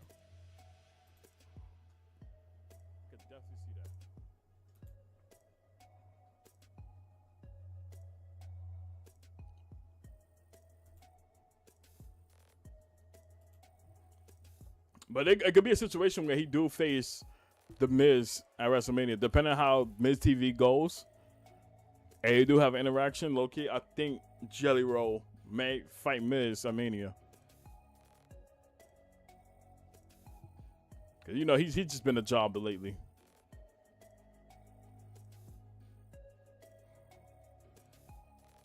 Oh, I'm thirsty. Hold on, child. Let me go get me something to drink. I'll be right back.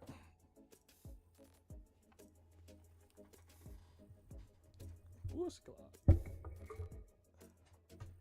Keep it locked. I'll be right back.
Hey, 30th anniversary of Austin 316. WWE and Ghost Rider have created a new Stone Cold collectible toy.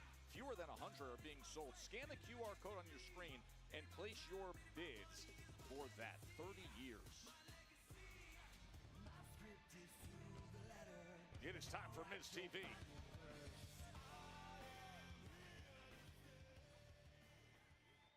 Welcome to the most must-see WWE talk show in history. Welcome to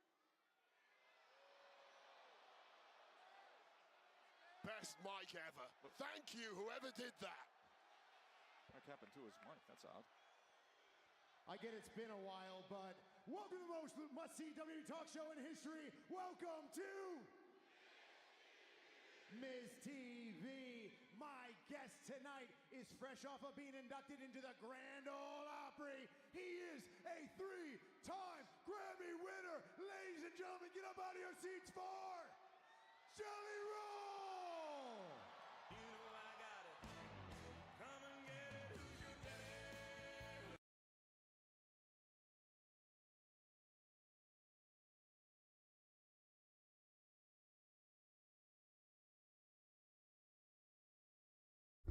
Oh, my bad. I didn't know I was muted.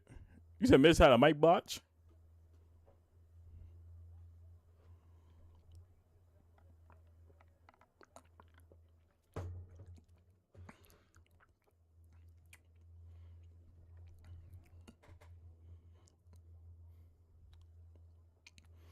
Hail Jelly Roll.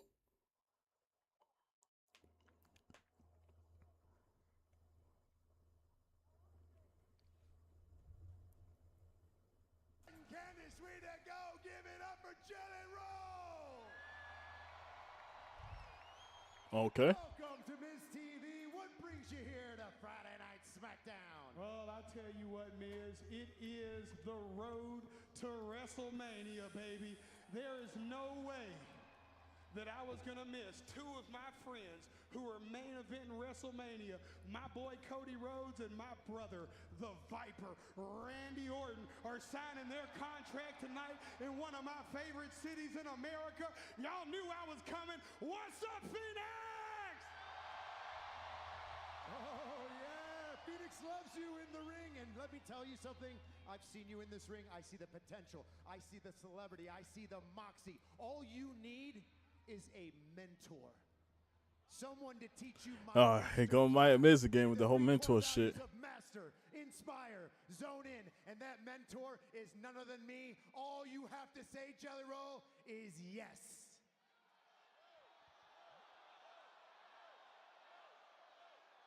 No. No? No. Listen, I don't know why they attempt to do this shit with him all the time. I think we all know that you have a history of every time you get a partner, you end up kind of stabbing them in the back, Bubba. Stab him in the back, huh? You know, you're a good old redemption story, aren't you, Jelly Roll? Everybody celebrates your redemption story, don't they? But nobody. Chat, you know what I'm about to say, right? Behind that redemption story, and that person is Miss, take your ass back to catering. SummerSlam, you fell down, and your obese butt couldn't get yourself back up. You couldn't get yourself back up. And what happened? To save you from that embarrassment, I reached my hand down and I picked you up. And in that moment, Jelly Roll, in that moment, you realized that you needed to change your life. Hold on. Am I hearing you right? He going on the mic. I give him credit. Miz always been infamous on the mic. You're welcome. Are you that delusional? Are you that narcissistic now that you come out here and you want to take credit for somebody else's hard work? I'm the one that got up and ran them miles, baby. I'm the one that changed my life. I'm the one that brought that absolute dog out of me. Talk that shit, Jelly Roll. Try to take credit for it? You should be disgusted with yourself, Mike. Ooh, okay, Jelly Roll. Better when you were fat. Dog, fat or skinny, I will whip your ass. Ooh, well, You better understand who you're. let's set that matchup, y'all. Show some respect. I am the locker room leader. You are a locker room loser. Yeah, we're going to get a match with them in Mania. Yes, boy! Who that? Oh, no, that's the old one. Kit Williams. Oh, Kit Wilson.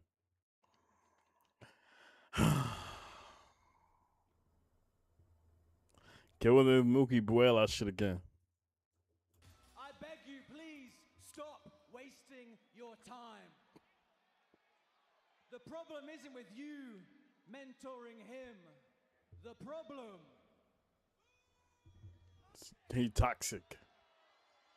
The problem is him.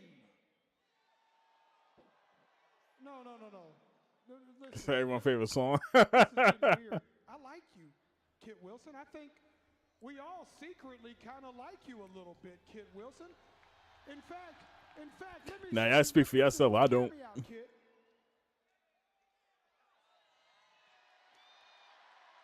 Jesus Christ. I've been practicing. No! It's the face tattoos. It's the criminal charges. It's building a brand on bad behavior, and now you come out here, you swivel your hips, and you mock me. You mock me while I am trying to have a serious conversation.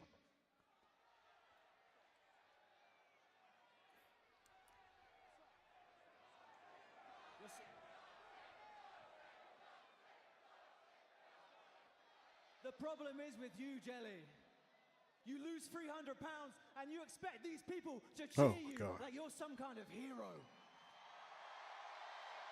This man is no hero. You are a man running away from who you truly are, and you are fat-phobic. Yeah, go ahead and laugh. That's all you do, you laugh. But you're a changed man, right? You inspire people. You sicken me. You don't inspire people. You don't inspire anyone. You reinforce, you promote an unhealthy beauty standard. And that tells me everything. Everything I need to know about you, Jelly Roll. Because Jelly Roll, you are toxic. Yeah, pack him up, Jelly. Jelly right in the Pack him up. Oh! Pushing Jelly back. Just holding him back. Boop. Oh, he just clocked the Miz. Clocked it one good time. Wilson moved out of the way. Thank you. Oh, Master inspires, zone in, is Wrong zoned kick. out. He's toxic, just wrong. It's not toxic. It's not what he just. He's a legend. He's a Sitting there back superstar. to catering He's inspiring with the many. rest of them. Can you not call that toxic? And go make our orders, please. 250 pounds, his swivel hips. Look at the swivel hips. The face.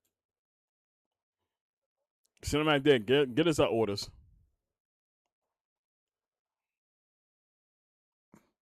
Yeah, Miz did get knocked the fuck out.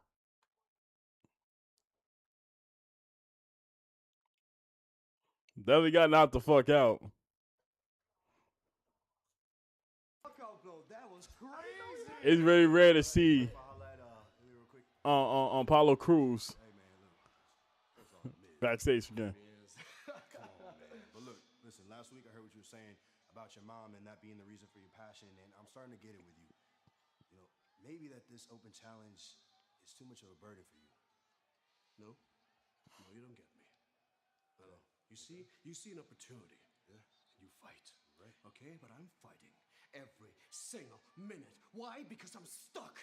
I'm stuck between two extremes. It is either complete confidence or the ultimate self-doubt. Okay? And sadly, it's the only way I know how to live because I don't know peace. You know what? You're right. I don't understand. Because a guy like me, I take shots to make shots.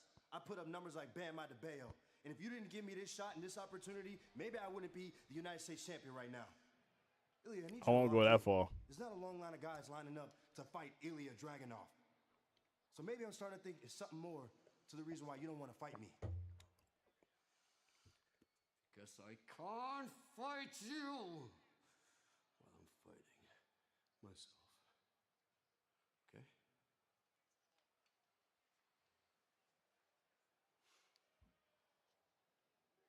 How long do they keep going with this Ilya and Carmelo Hayes situation too? Secretary of yours, because as soon if it isn't Yeah. It's I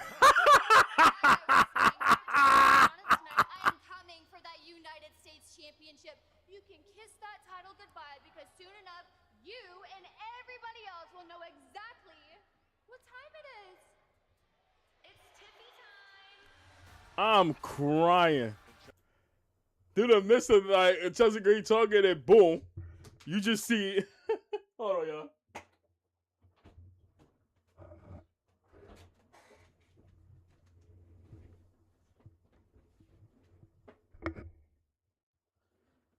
I don't know what I just dropped it. I gotta find it.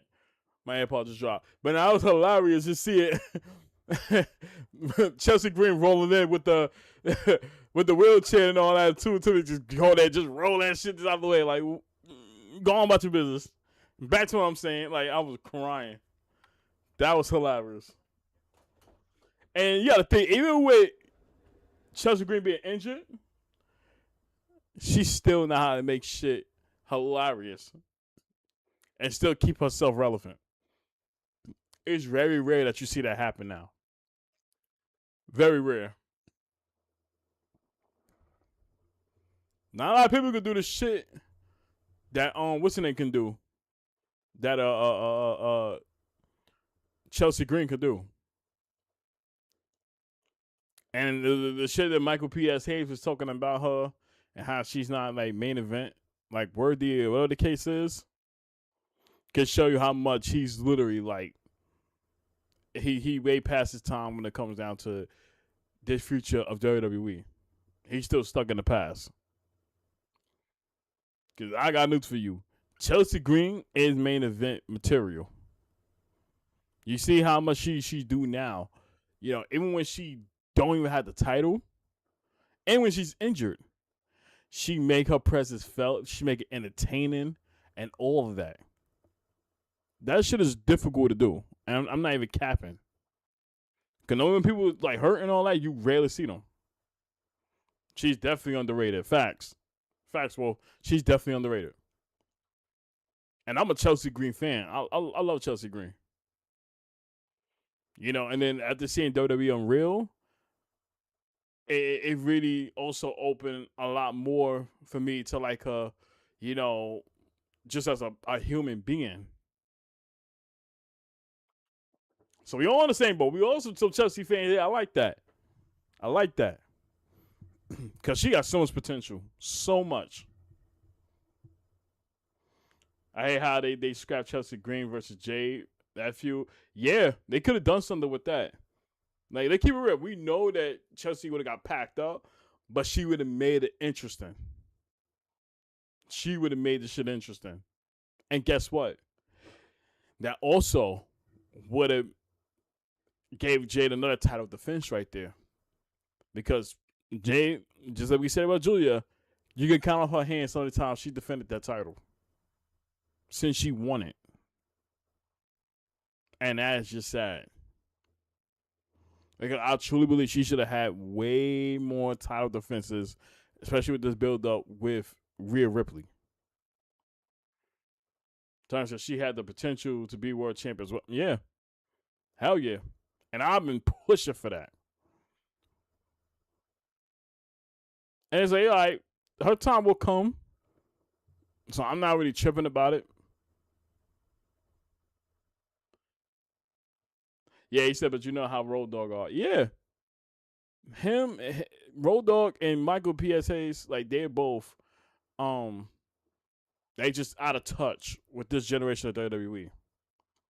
You gotta understand, times change, you have to change with it. I always rave about that. No matter what it is, you know, you gotta stay afloat. And I look at it from this standpoint right now of, you know, you look at this talent that you have right here. Chelsea Green, you gave her a minute, a minute of mic skills, a minute time to just cut a promo, and she'll make the best of it. She'll make that shit golden. She would make it golden. Holding on, chat. Hey, mama.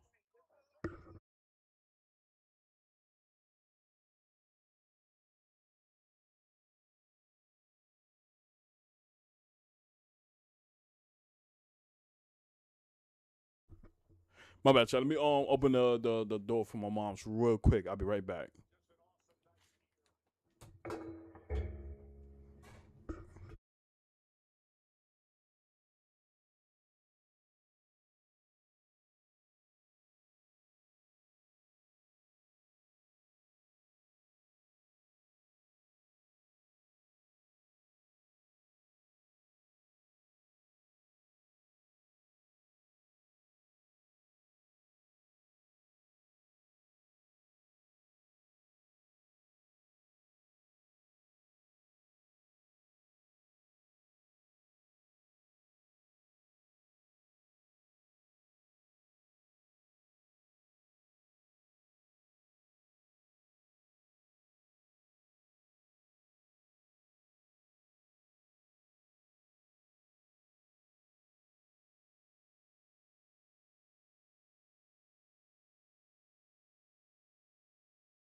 Me jam knock out any of your teeth?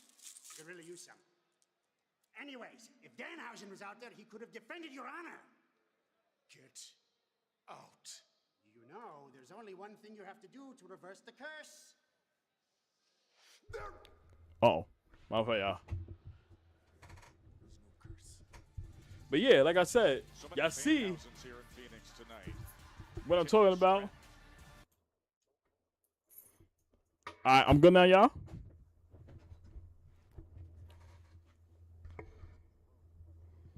Am I good now?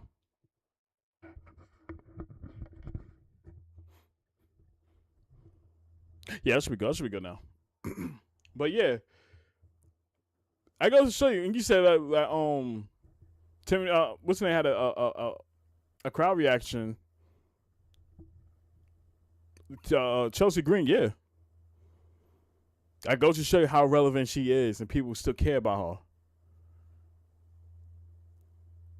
Not long should tell you that. But here comes Kiana James now.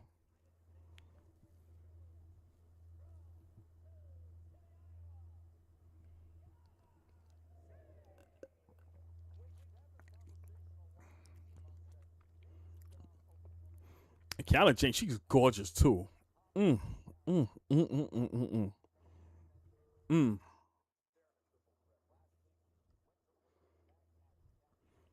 Yeah, it's still 70 shit on the pop, but you know what? Give it time. Just give it time. I'm not tripping about it.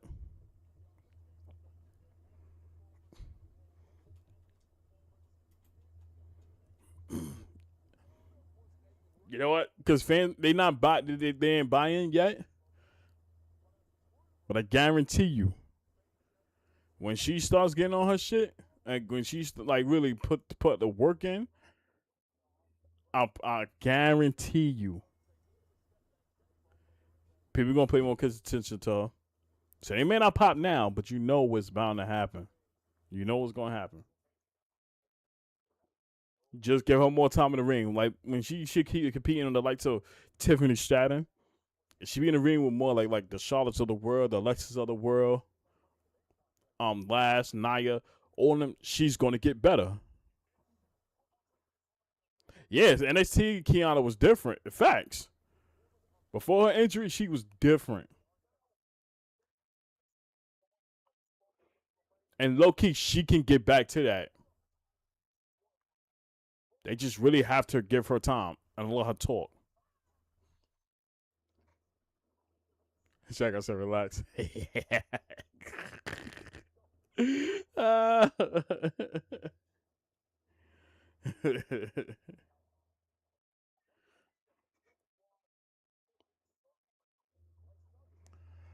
I got to edit up some of these videos too from the stream.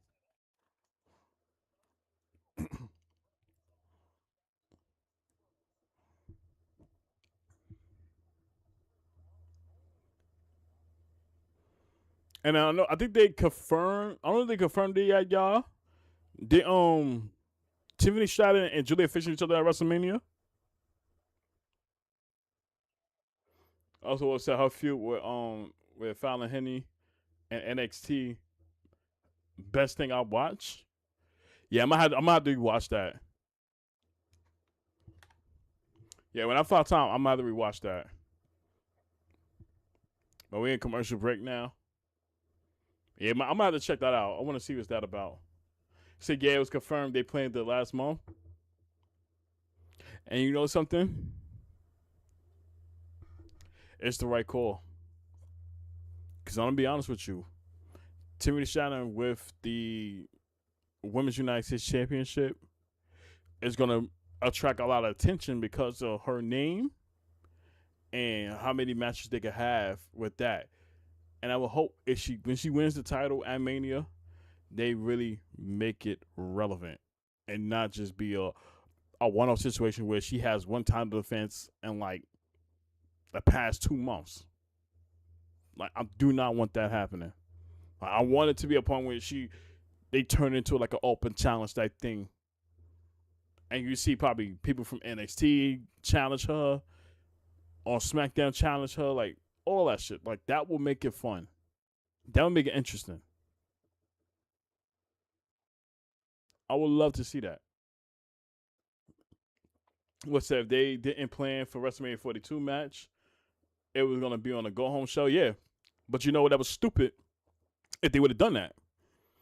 Only because somebody like Tiffany Stratton, you cannot leave on WrestleMania. She's too big to be off of Mania. So I know that was gonna lead to a WrestleMania match there. And much they trying to add like, it's been rumored they trying to add like 16 matches. You know, with 2 of the nights together.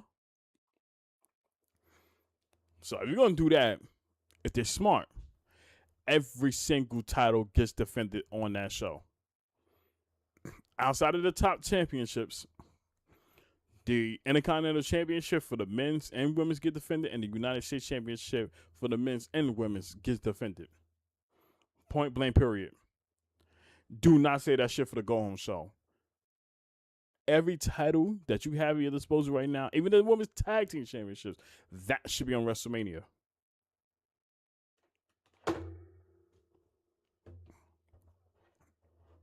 That's how I see it right there.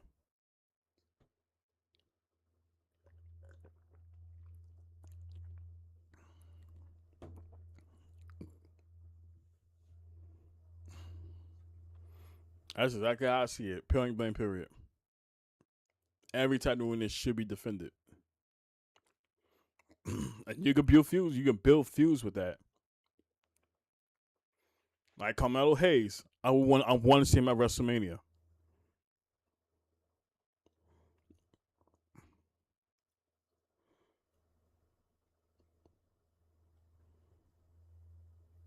For the Intercontinental Championship, I want to see Penta on Mania.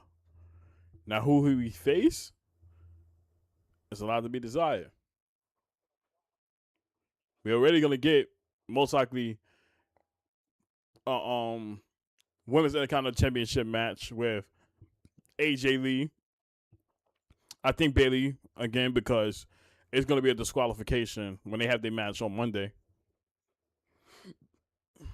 Was it last year SummerSlam for 2-night special? Almost all titles was defended except for the women's United States title plus women's U.S. title been around for a year and 4 months. Yep.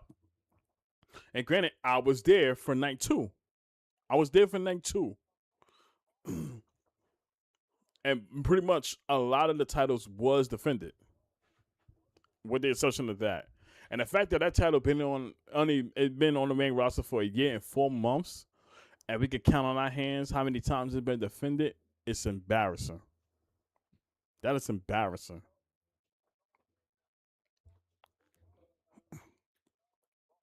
That's why, like, if nothing changes and this title doesn't really bring attraction like that or moves the needle, they just need to discontinue it as a whole. Because it's really just a waste of time. Because the reason why we introduced those titles for the mid-carders for the women was to try to build something with them. And they really haven't gone anywhere. Now, we can look at WWE creative writing and say, yo, y'all play a focal point in that. Because they do. And it has to get some of them a lot more screen time and a lot more of a situation where we care. Right, so only defend on random Smackdowns shows throughout the last year. Yeah. How you expect us to really, like, okay, put some time into that if you're going to do shit like this? You should not Tiffany shot. Chelsea Green was some type of, the hell she went? Yo, she's just, nah, she is gold, y'all. I don't care. Chelsea Green is gold. What's that? Look at the women's Intercontinental title. That title was defended for almost all pay-per-views. Exactly. Man, there's a roll of senton from Tiffany Stratton. And the prettiest moonsault. Come 1, 2, 3, match done. Yeah. Like, you can look at the women's Intercontinental Championship match, and that had a lot more shine. It was featuring Dana on all PLEs and all. We can't say the same for the Women's United States Championship, and that is sad. That is sad. So I hope now it'd be a situation where, you know, they get that some love and attention. I will hope so.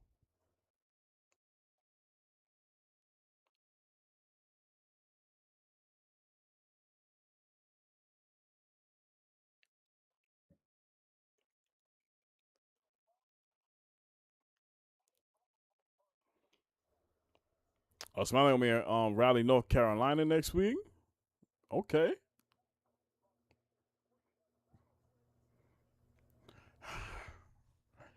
Here's the thing: the Bellator's get a title shot next week. They didn't even fucking compete to be a number one contender for that. They just tossing it out like just Kit Wilson calls out Jelly Roll next week. Wow.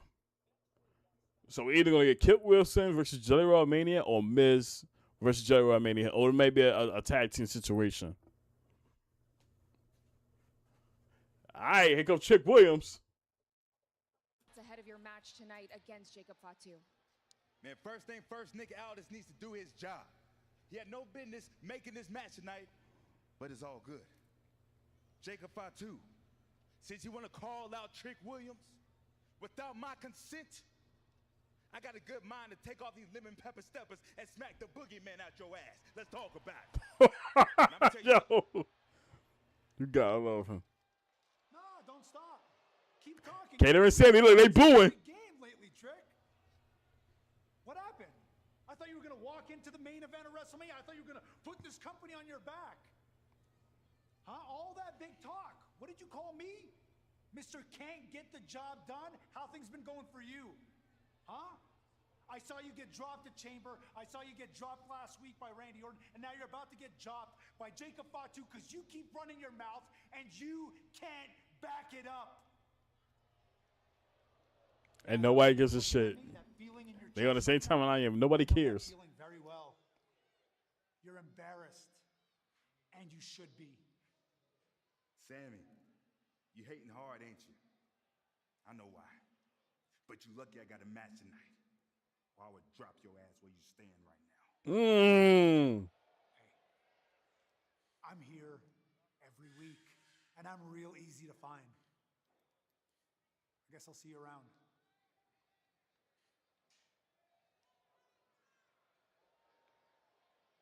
And nobody gives a shit, Sammy. Simple as that. Give me my motherfucking fool, can you?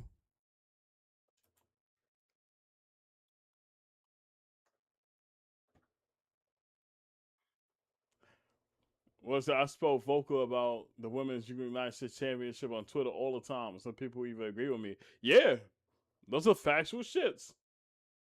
Factual shits.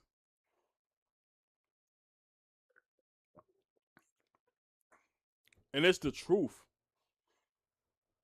Because why have the title there and you don't defend it that much? It just became a joke.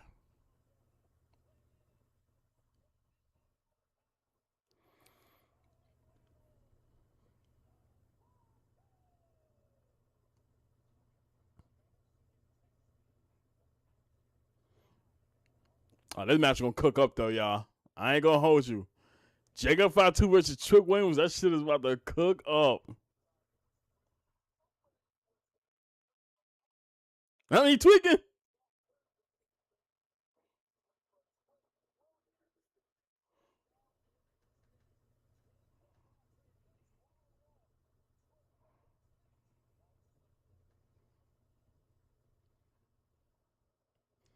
Yeah, I said woman title is a prop paperweight of a title. Yeah.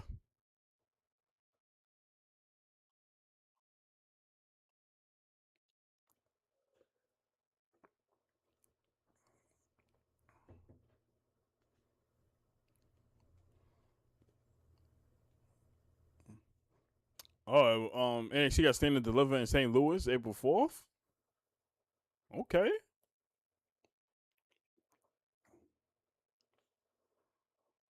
That's gonna be interesting. Oh, which makes me bring up. You see how we talk about Jada Parker, and we talk about all those other women. You know who's gonna make a big impact too when they get to the main roster? Sol Ruka. She is gonna be a difference maker when she goes up there. Now I don't know if she's gonna be in a tag team with Zarya. I think they either gonna separate and she gets to the ring roster on her own. We'll see how that happens. But Sol Ruka, she gonna fucking deliver. Only thing she needs is the mic skills. She has that on top of the in-ring work, ladies and gentlemen. She's gonna be a champion. She's gonna be a champion. You said they doing it on YouTube for free. That's fire. That's what's up. Yeah, cause I think they done with Peacock right now. I think they last PLE was on Peacock and all, and now they just pretty much done with it. But the fact they doing it on YouTube for free, man, you love to see it.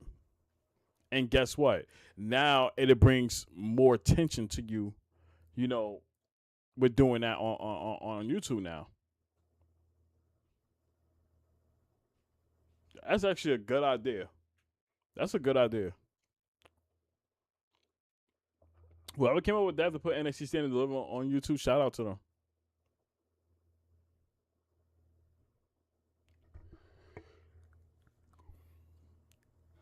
But yeah, I'm definitely looking forward to that. Cause I feel like a lot of good women could come out of that too. Like I feel like Kalani Jordan, she could be going on the roster as well. I said she still need another year to develop more, and then she'll get called up to the main roster. He said, did I see WWE drop Julia merch early on Twitter? Word? Let me check that out. Hold on. We'll check it out. I'll check it out right now.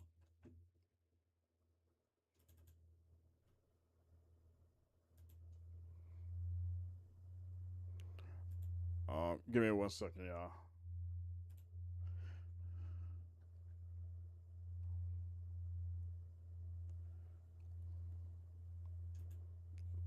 Let me see. WWE.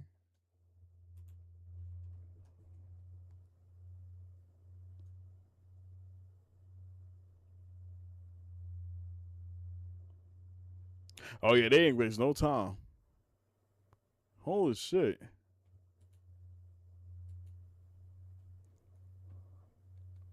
Shit. That's what's up. Salute to them. Salute to them. And guess what? If you want to continue like that, you have to keep her relevant.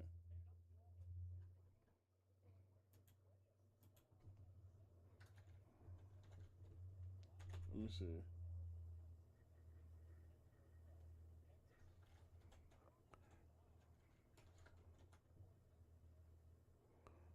Okay. Julia.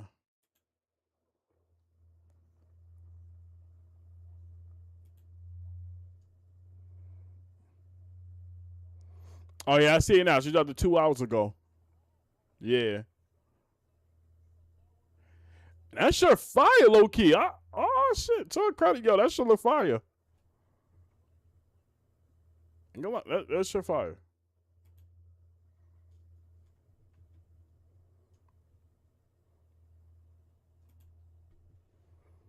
All right, here goes Trick Williams.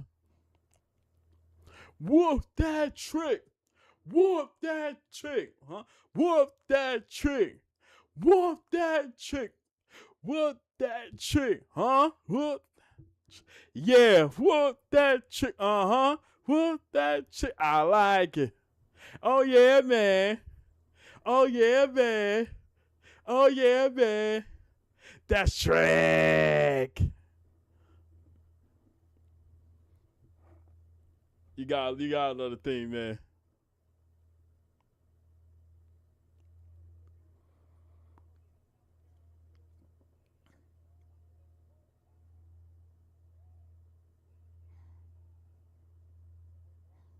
I know the crowd ain't too loud for me. Like I need to hear what that trick more louder. It sound a little dead right now. We got a problem, Phoenix. I need y'all to get a little more louder for his theme song. What we doing?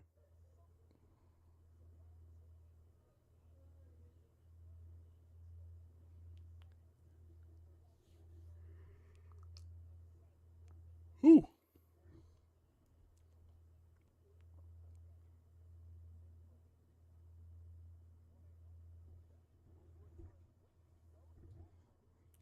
Hollywood trip.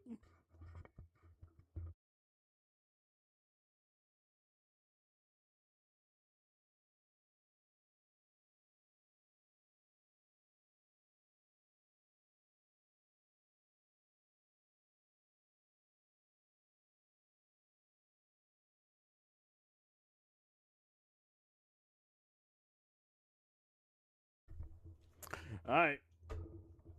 Starting out, Trick and Jacob Fire 2. Convinced he is WrestleMania main event ready. And I will say, charisma, looks-wise, personality-wise, that's all true. The question is, can you beat someone the caliber of Jacob Fatu? Because if you want to be in WrestleMania main events one day, that is kind of the bar you need to be above. See that explosiveness. Now I know the match. It's gonna be a whole lot of crash out between the two, and of course, I think I got Jacob Fire 2 winning, but I won't be surprised if it be any interference either from Drew McIntyre or Sami Zayn. But I'll probably say it's gonna be more Drew McIntyre, especially after the interaction with him and Jacob Fire 2 earlier.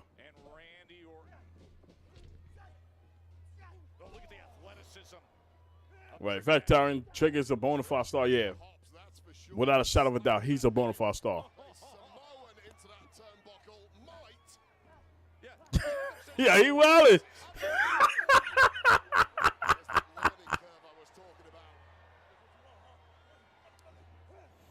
Yo, Jacob Fire 2 is just tweaking. Trick Williams has never quite seen anything like this before, that's for sure. Who can blame him? Just a whirlwind of aggression. Wanted a piece of Drew McIntyre, someone he'd have many issues with. Well, Drew McIntyre apparently has quit WWE, taken his ball and gone home, but that has not quelled the... And I'll be honest with you, we all can say right now, Drew ain't go home. He just waiting for the right time to catch Jacob Fatu slipping and then takes advantage of it.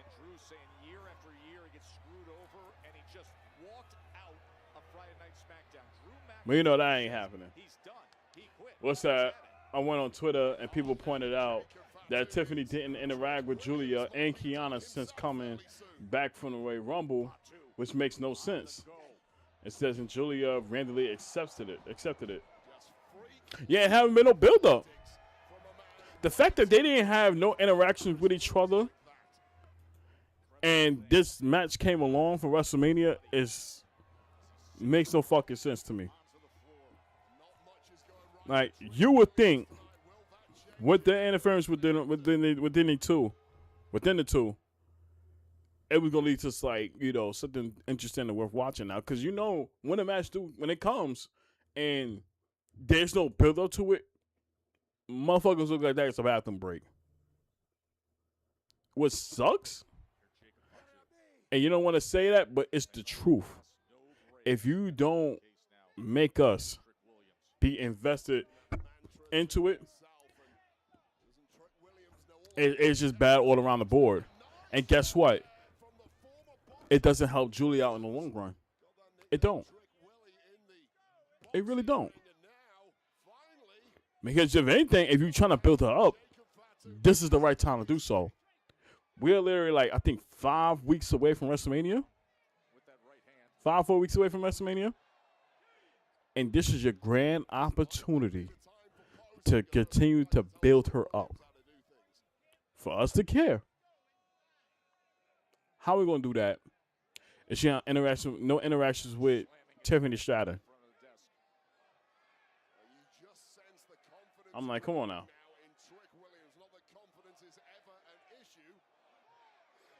Tyron says Trick and Jacob got the potential to be stars and yeah, absolutely.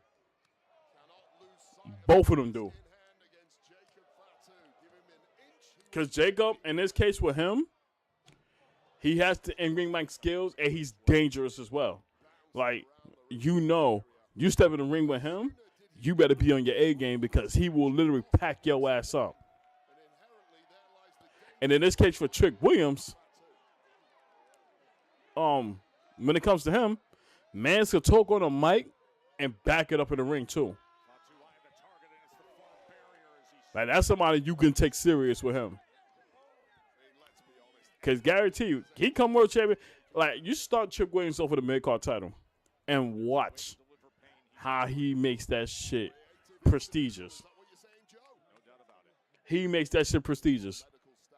That's not like with Carmelo Hayes, how United States Championship. Do not be surprised. They have interactions with each other. I know they holding it for a good moment. We had some type of interaction with them when they had a triple threat. I think it was a qualifying match for the Elimination Chamber, and Carmelo Hayes and Trick Williams in the same qualifying match. So we saw the interaction between the two, and we're like, okay, they saving it for a special occasion. I will hope that when it does happen, Carmelo Hayes still have the United States Championship, because I think they're going to deliver. Because you saw their battles on NXT, and that was some of the best shit that we was able to see. And you bring that to the main roster, especially on the level Trick Williams is on now, and what Carmelo Hayes is capable of too. Come on now, y'all. They're going to cook up. That's going to move the needle. Yeah, great timing, Tyron. I was on the same type of time. I was saying that too. Chick should be the one to beat Melo. Yes. And it's history between them two. So truth be told, I'm not going to rule that out yet. Actually, that would make for a good WrestleMania. A good WrestleMania match. It could definitely happen. Because, let's be real, Trick Williams not really in a feud that much. I mean, I know he got his little beef with Randy Orton here and there, but nothing too crazy, because Randy Orton, his eyes and everything is on Cody Rhodes. Like, that's just his main focal point right now. But if you want, you can build that up. Wolf said, want me to send the link in the chat? Yeah, you can send a link. Yeah, you can send it, bro. But, yeah, based on, like I said again, you want to have a banger of a WrestleMania, build up for Trick Williams to Carmelo Hayes. Marna, build that up. I promise you, they're going to deliver.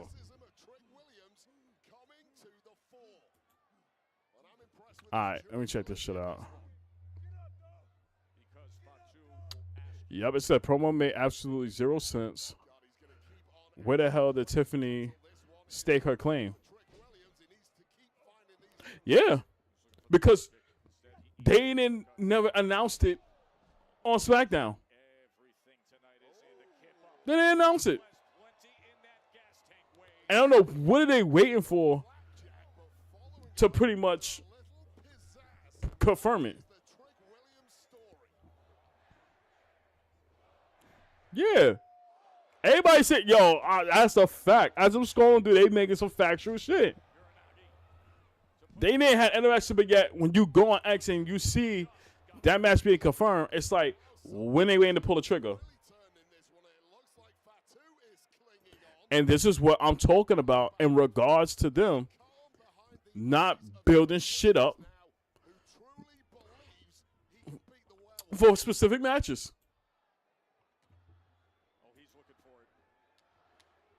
Because you know what I think they're going to do?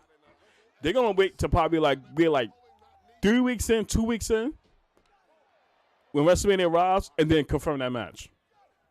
And guess what? You have no opportunity to really build up, to it. for us to care. Because they're going to treat that shit like it's a bathroom break. Despite Tiffany Stratton and how popular she is on the main roster, that I think, again, they ain't going to care much about it anyway. Because when we go to say, okay, we know who's going to win the match. And it's going to be interesting?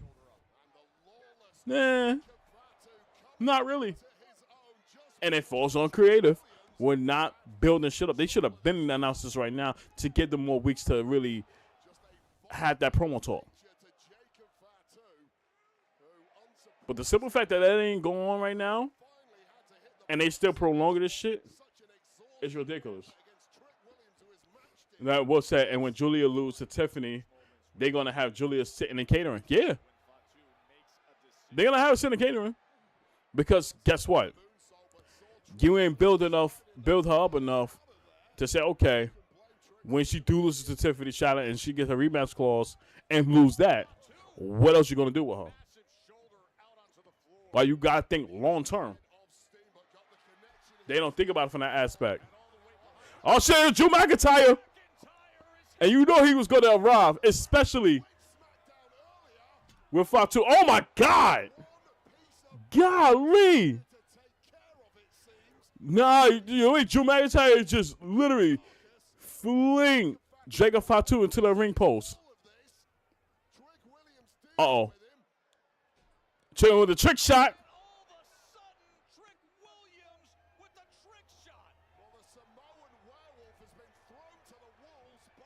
Oh. He's looking for another trick shot. Can't get it. Got him. 1, 2, 3. Yep, Trick Williams with the win. Wow. But you know what? I'm not mad about it. Even though there was the interference of Drew McIntyre, it was good Trick Williams picked up that win, especially over somebody like Jacob Fatu. That's actually, I'm not mad about it. Because it keeps Trick Williams still strong. And now it building up right now for Drew McIntyre and Jacob. And Drew right now, you already know he was ready to crash the fuck out.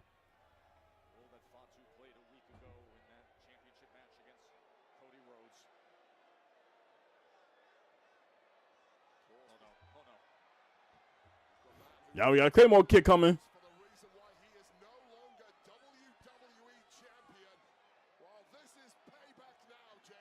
Turn around, Jacob! Ah, Claymore kick.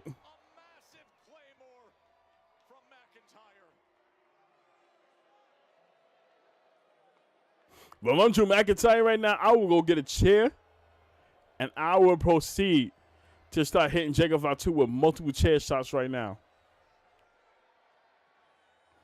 You talking about you quitting all that, bro? You must not care that much for that WWE Championship, because I got news for you. Up to me, I'm grabbing every weapon in my disposal to pack Jacob Fatu up. I'm putting this nigga through an announce table. I'm doing everything under the sun to get my get back for making me lose my title. You think from you throwing him to a ring post and a Claymore kick is going to do anything? Nah.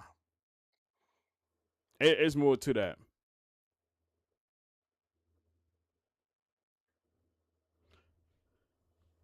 What's that keyword? They planned it last month.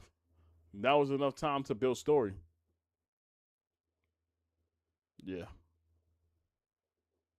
That's shame on them. Shame on them. I can't defend that whatsoever. That is bad. That is fucking bad. Yeah, I don't know what they're doing. And she's a good talent. And I felt like the only way I think this is going to get better if they do move for the Raw, because it's, all right, fresh people to compete with. But again, you have to give her time in the ring to make us give a shit. Cause I feel like either she moves to a new roster, which is on a new brand, Monday Night Raw. It's gonna be the same thing she was in SmackDown when she get lost in the shuffle. A lot to be desired, but we will have to see. But right now, as things looking right now for her on SmackDown, yeah, they just need to pretty much go put her on Raw. And if that don't work, then this is where I said Triple H takes an L. Him, creative writing, like all of them takes the L for wasting the talent like her.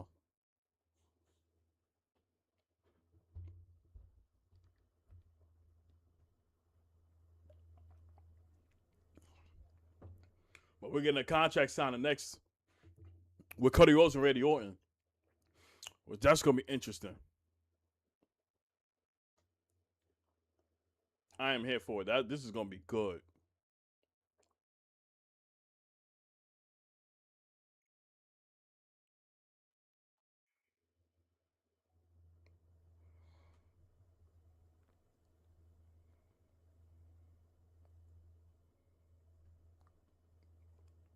Let me close this up.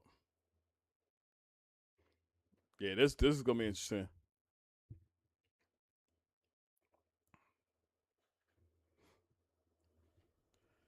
Ooh, but SmackDown it's been okay. It's been okay for me. I love the interaction with Drew McIntyre and Jacob Fatu. Now I think they building up for they match at Mania. I love it. I definitely like the interaction with Jay Cargill and uh, um uh uh uh, uh Rhea Ripley. I want more of that too. And yeah, I just feel like now they planting for seeds for certain matches to really be unfold. As we be a couple of weeks from Mania. I think we're only gonna get a triple threat tag team match. Despite the Irresistible Force is facing the Bella Twins next week. Unfortunately, we're gonna get that match. It's like Triple H don't think twice about women's U.S. title. Yeah.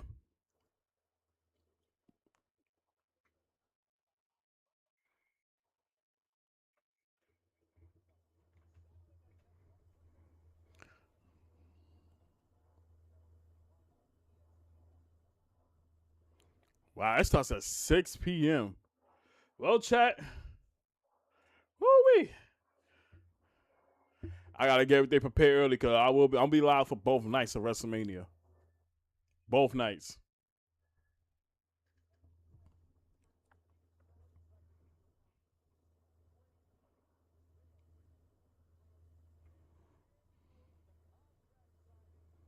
I bought Jelly Roll.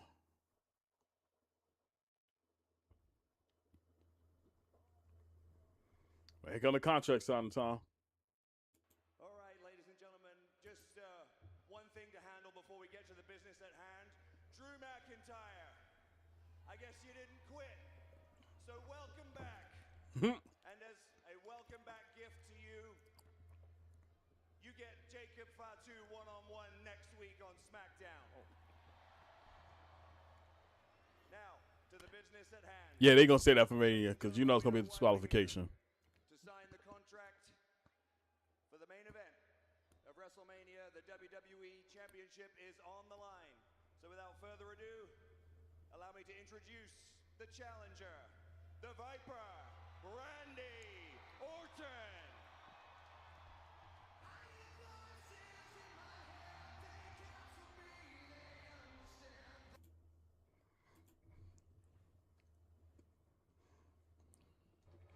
And here comes Randy.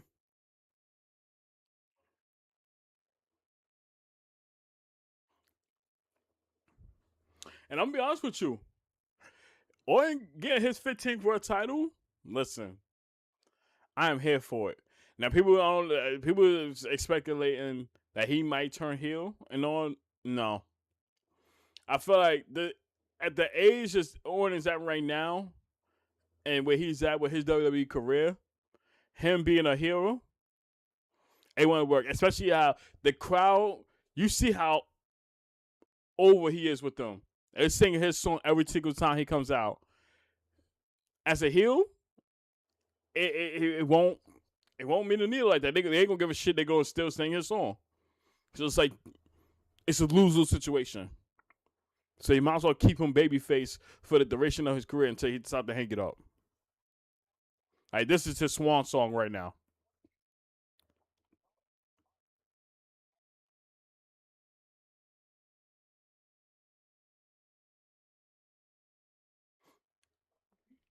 And I feel like anybody who's gonna turn heel, I'll put my chips forward and say it's Cody Rhodes.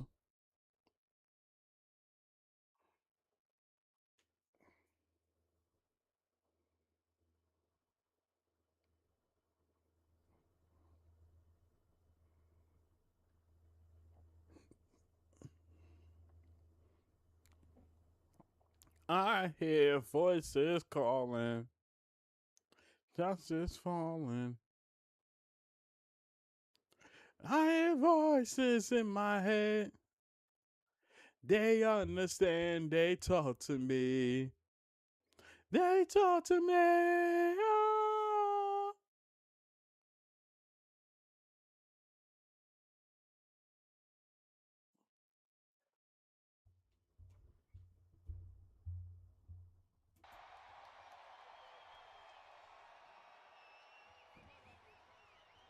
All right, here comes Cody. Man, let me take my do-rag off. Hold on. I'm tripping. I just got my hair done yesterday. I forgot to take it off. And now, ladies and gentlemen, please welcome the WWE Champion, the American Nightmare, Cody Rhodes. Yeah, the crowd is dead. That's what I don't like.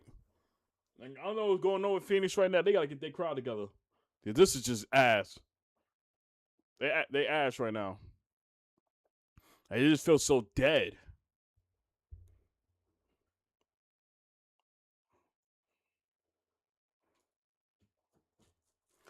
All right. And here comes Raheem.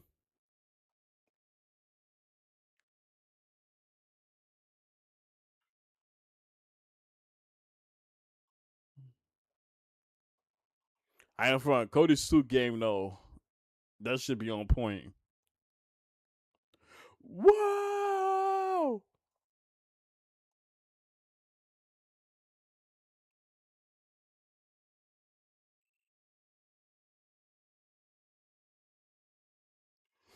What's that? I'm gonna be honest, Julia having the worst title run. I like Julia, but they booked her badly. Yeah.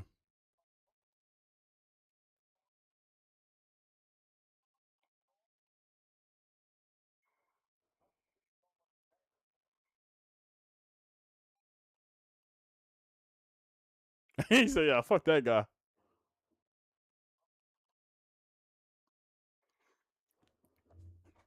All right, so I look like we ain't getting no more commercial breaks. It's gonna be straight through.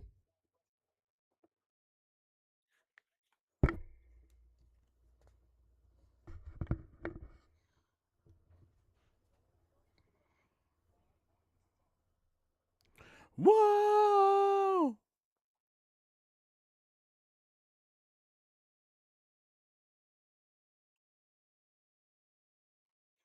All right, we got 10 minutes to cook up now.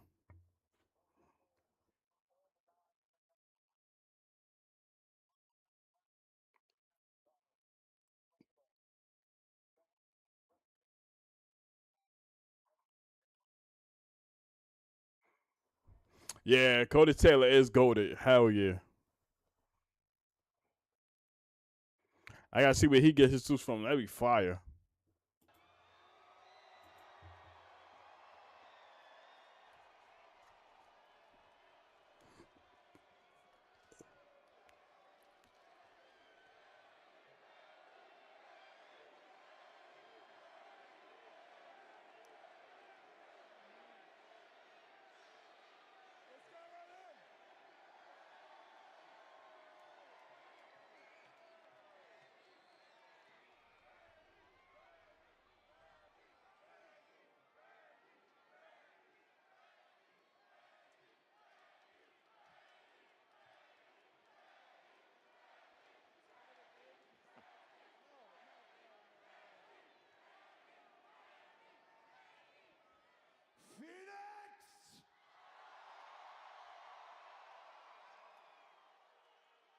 Sounds like I know what you want to talk about.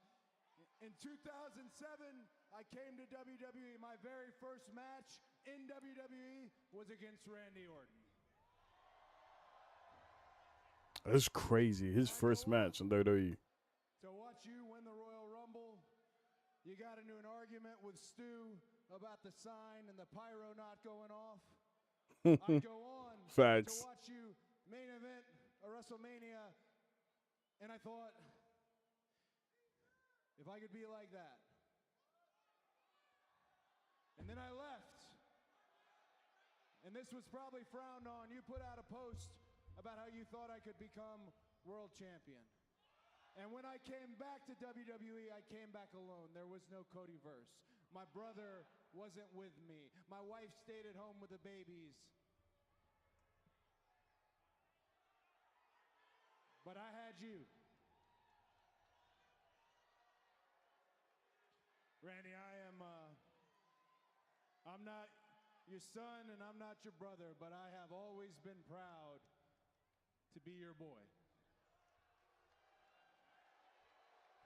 Yeah, this was a heartfelt moment.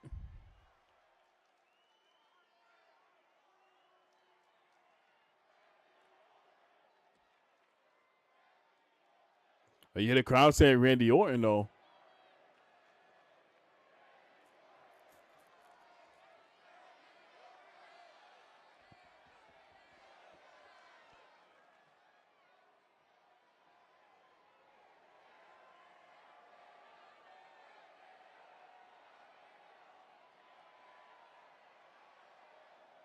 Uh-oh.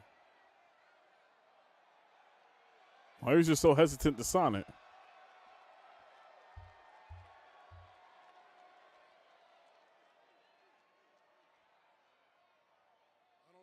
I don't think you understand, Cody.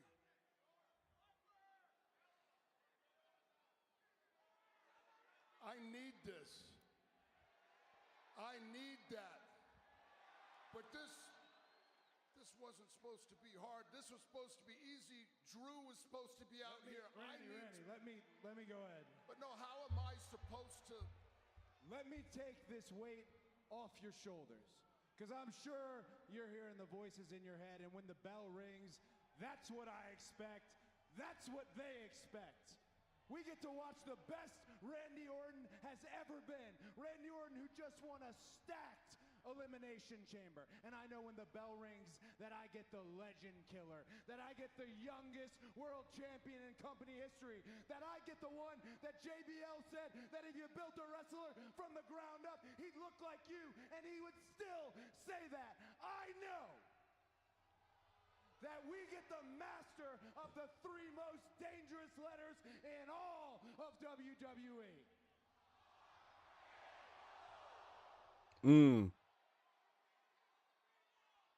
But that's when the bell rings.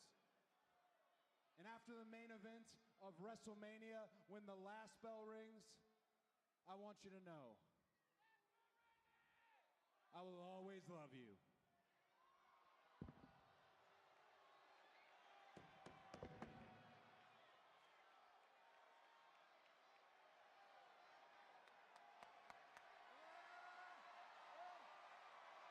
Well, contract signed. Oh! Oh my God! He just low blowed them.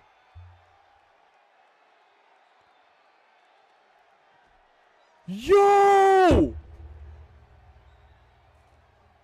Wait a minute. Nah. Randy's wilding. Wait a minute. Nah. Hold on. Randy's tweaking right now. Hold on. Are we getting... Boy, Randy's back again. Oh, nah. This nigga tearing up the... He's tearing up the steel steps. Yo! Well, Cody is out cold here. Oh, right in the skull with the steel steps. Well, Randy is... Cody is... I'm shocked. Wow. And he pushing nigga all this?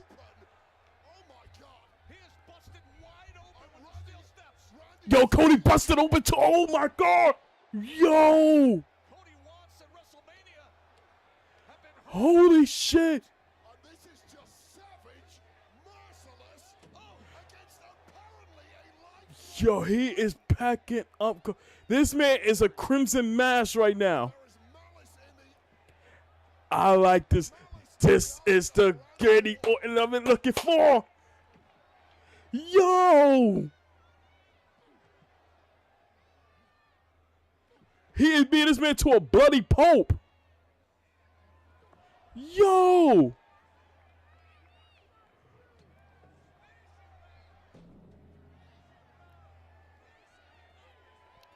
Oh, nah. What you got in store, Randy? And you hear the Randy chants going on right now.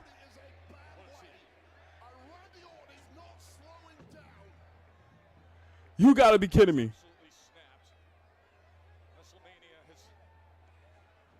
Oh, no. Don't do this. Don't do this, Randy. Don't do this, Randy. This man is trying to pack this man up.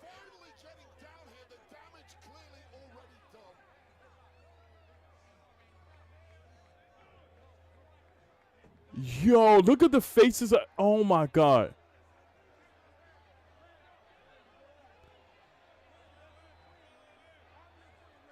Yo, he put Shelly Roll. Nah, this is a whole different. Yo, what is going on?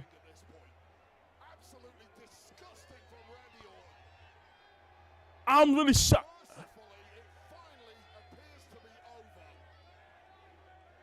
Holy shit.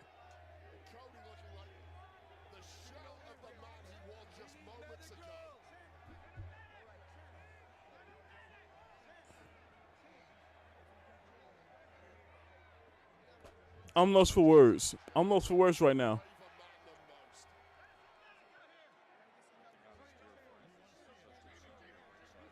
Wow.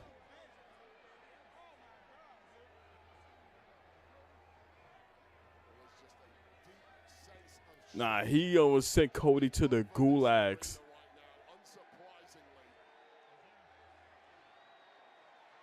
Oh shit, he back with a chair again. Oh no. Don't do it right there. Oh my god. Oh my god. Yo. What the fuck? Nah, this is 09 Randy back again. This is 09 Randy back again. Holy shit. Holy shit.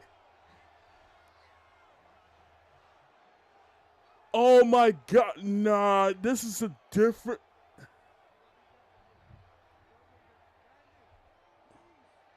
We ain't see this Randy in a long time, yo. You gotta be kidding me.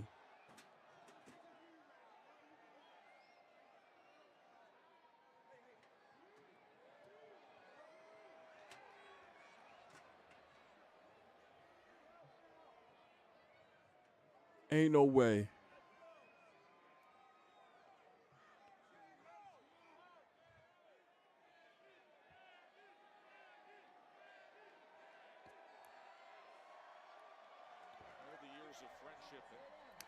Well, yeah, this confirms he's a heel. He's a heel. Without a shadow of a doubt.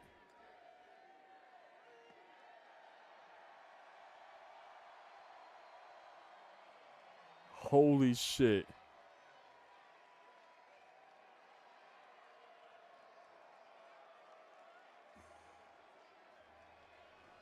Wow.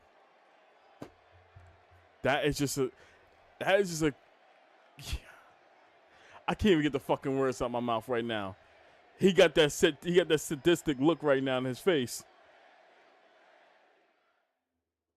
Wow.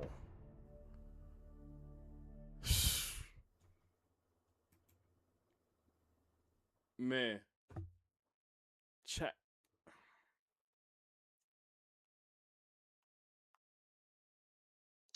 I'm literally trying to process this shit right now, yo.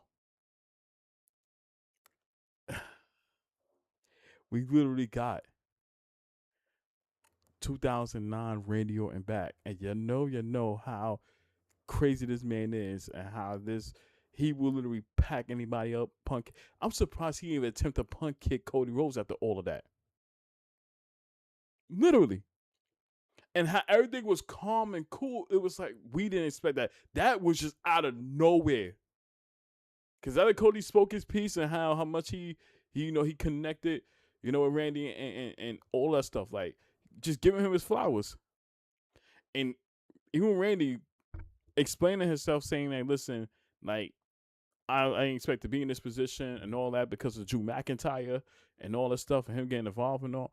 And Cody cutting him off, he's like, nah, don't matter about that. Like, when the bell rings, I need you to tap in to being that apex predator, that Randy Orton that we know when that bell rings, he gets the job done type thing. And we're like, all right, you sign a contract. All right, cool. No problem and all that. Shake hands and all out of nowhere. This man proceeds to pack up Cody Rhodes, low blows him on top of that, and then proceeds to straight up destroy him bit by bit. And the way how that happened, that's the Randy Orton that we ain't seen in years. Years that will literally go leaps and bounds to put your ass in the gulags to win a title. The man even said to Sheamus, I will RKO my own grandmother and then RKO your grandmother if that means winning the championship. And if you think that what we got just now with him and Cody, this is the end of it, nah, this is just the beginning. Because he's going to make it crystal clear to Cody Rhodes, I'm going to pack your ass up every single week. So you get the full understanding come WrestleMania, I'm winning that title. I love this. I love this because it definitely threw a curveball at us because we didn't know who the hell was going to be the heel in this, because having a babyface versus a babyface at Mania, yeah, I didn't assume that was going to go down. But the fact that we got a clear cut of a heel in this situation right here, and it being Randy, threw all of us off. It threw us off.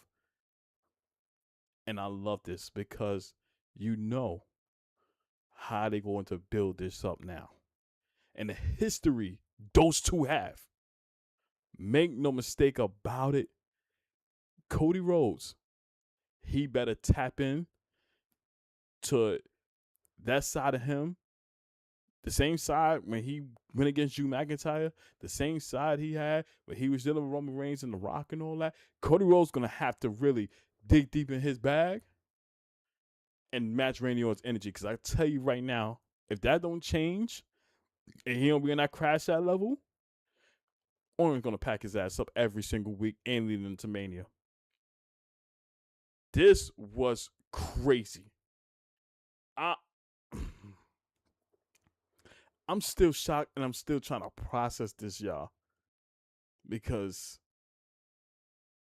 what the fuck? That definitely was a 10 out of 10 ending right there. That, my God. I'm Chat. I'm speechless right now, yo. I'm really speechless. Because that was out of nowhere. And this is what I mean when building up a fucking feud.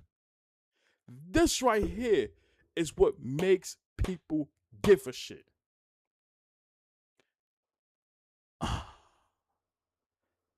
Whoever wrote this, right, exactly, Tyron. Whoever wrote this, they showed up and showed out. Without a shadow of a doubt. Because this some shit Road Dogg will never do. I love this. And now this is when business pick up now. Because Cody, well, first of all, we didn't even hear a response from Randy yet. And what led to him crashing out the way he did. Because what he was just trying to explain about him getting an opportunity. He didn't really spoke about what led him to like crash out the way he did. Because for all intents and purposes, I thought Sami Zayn was gonna pop up, but now they have to give me cause to pause now, because now that Randy being a heel now, on top of the antics that Sami Zayn's doing right now, what would happen if Sami do screw Cody over now and side with Randy? Not to say that they're gonna be like a faction and like that. No. But be a situation where Sami Zayn, and you saw the interactions he had, especially earlier with Cody. I don't envision a circumstance he don't get involved in a Mania match and causes Cody like that. I could see that happening. I could definitely see that happening. But now it's like I think we got to get some type of some answers from Randy of what caused him to really snap like that. Cause I feel like we're gonna get that, and then Cody arrives, and there's a situation where he doesn't do any more talking now. Now it's like it's all action now. Like, I'm coming here to fuck you up now. Like, I don't know what it was that happened right there, but bottom line, Cody got to tap in the crash out mode now. Because the talking and trying to get to the bottom of what led to Randy snap, all that's out the window. You've been down this road before with a lot of superstars you feud with. Now it's like gloves off now. You said whatever you say right there. That's what Randy Orton gave you a clear example of. So now you're going to have to prepare yourself and really lock in to try to pack this nigga up now. Because I got news for you. That don't happen. You know Randy Orton. And you know this man from the back of your head. He's looking to send your ass to the upper room. That was just crazy. So crazy. He said, let's fuck Cody up. Yup, psychologically more than ever. Exactly. Because look how many times he dealt with that. A whole lot. Somebody he got cool with got betrayed. That happened with Cena last year. Now it happened with Randy Orton.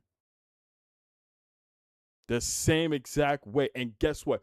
Both situations right there, he got left in a puddle of his own blood.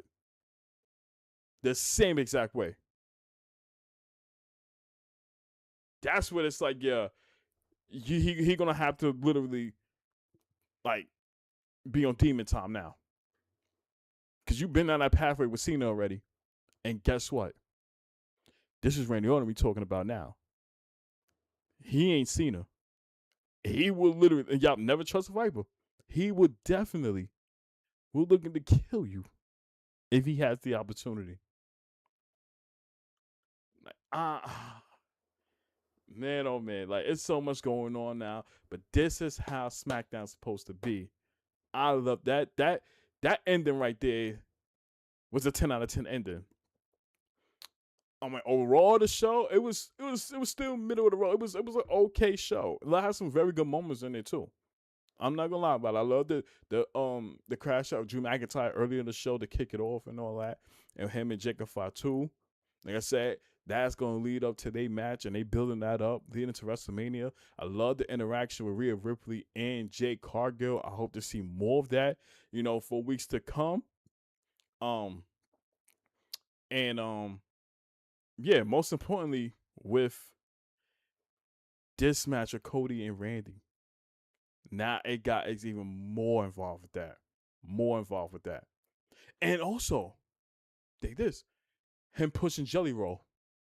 And you see how close him and Jelly Roll was. That was the shocker moment of it all right there. Like, I'm just as shocked as y'all to see that. Yeah, this is crazy, yeah. And yeah, like I said, this is Ball Randy. That's why I'm like, yo, it makes it even more crazy now. But yeah, I'm definitely gonna talk about this in my recap video, definitely. But yeah, if I give this show, yeah, you're right, Tyron. I'll give the show a 7 out of 10. But the ending itself, just that alone, is a 10 out of 10. That's how I look at it. That's how I look at it. So yeah, let me close this out off. So man, what an episode there. This was very good. But I hope y'all enjoyed SmackDown as well as much as I did as well. This was crazy for me, and definitely something we're gonna have to unpack. So y'all be on the lookout. I'm gonna do my recap video as soon as we get off stream and all that, and we're gonna talk about it. But thank y'all for tuning in for this SmackDown stream and all. I appreciate y'all being here. As always, shout out to Tyrant, shout out to Detective Wolf, Kenny Mack, all of y'all, and man, oh man, yeah, we gonna be definitely gonna be unpacking this, for weeks to come. When we do I will be live for Monday Night Raw as well. So we're gonna unpack this shit and all, and we're gonna talk about it. But I thank y'all so much, and I'm most likely be live on Sunday. We're gonna continue more Sonic Heroes and stuff like that, and then we're gonna have the Monday Night Raw stream as well. So let me go ahead, go do my recap video. I love y'all. I appreciate y'all so much. To my YouTube family, to my Twitch family, thank y'all for being here. Continue to keep God first. Trust the process on anything that you do at life. Your time will come. And I'm going to see y'all on the next stream. Peace.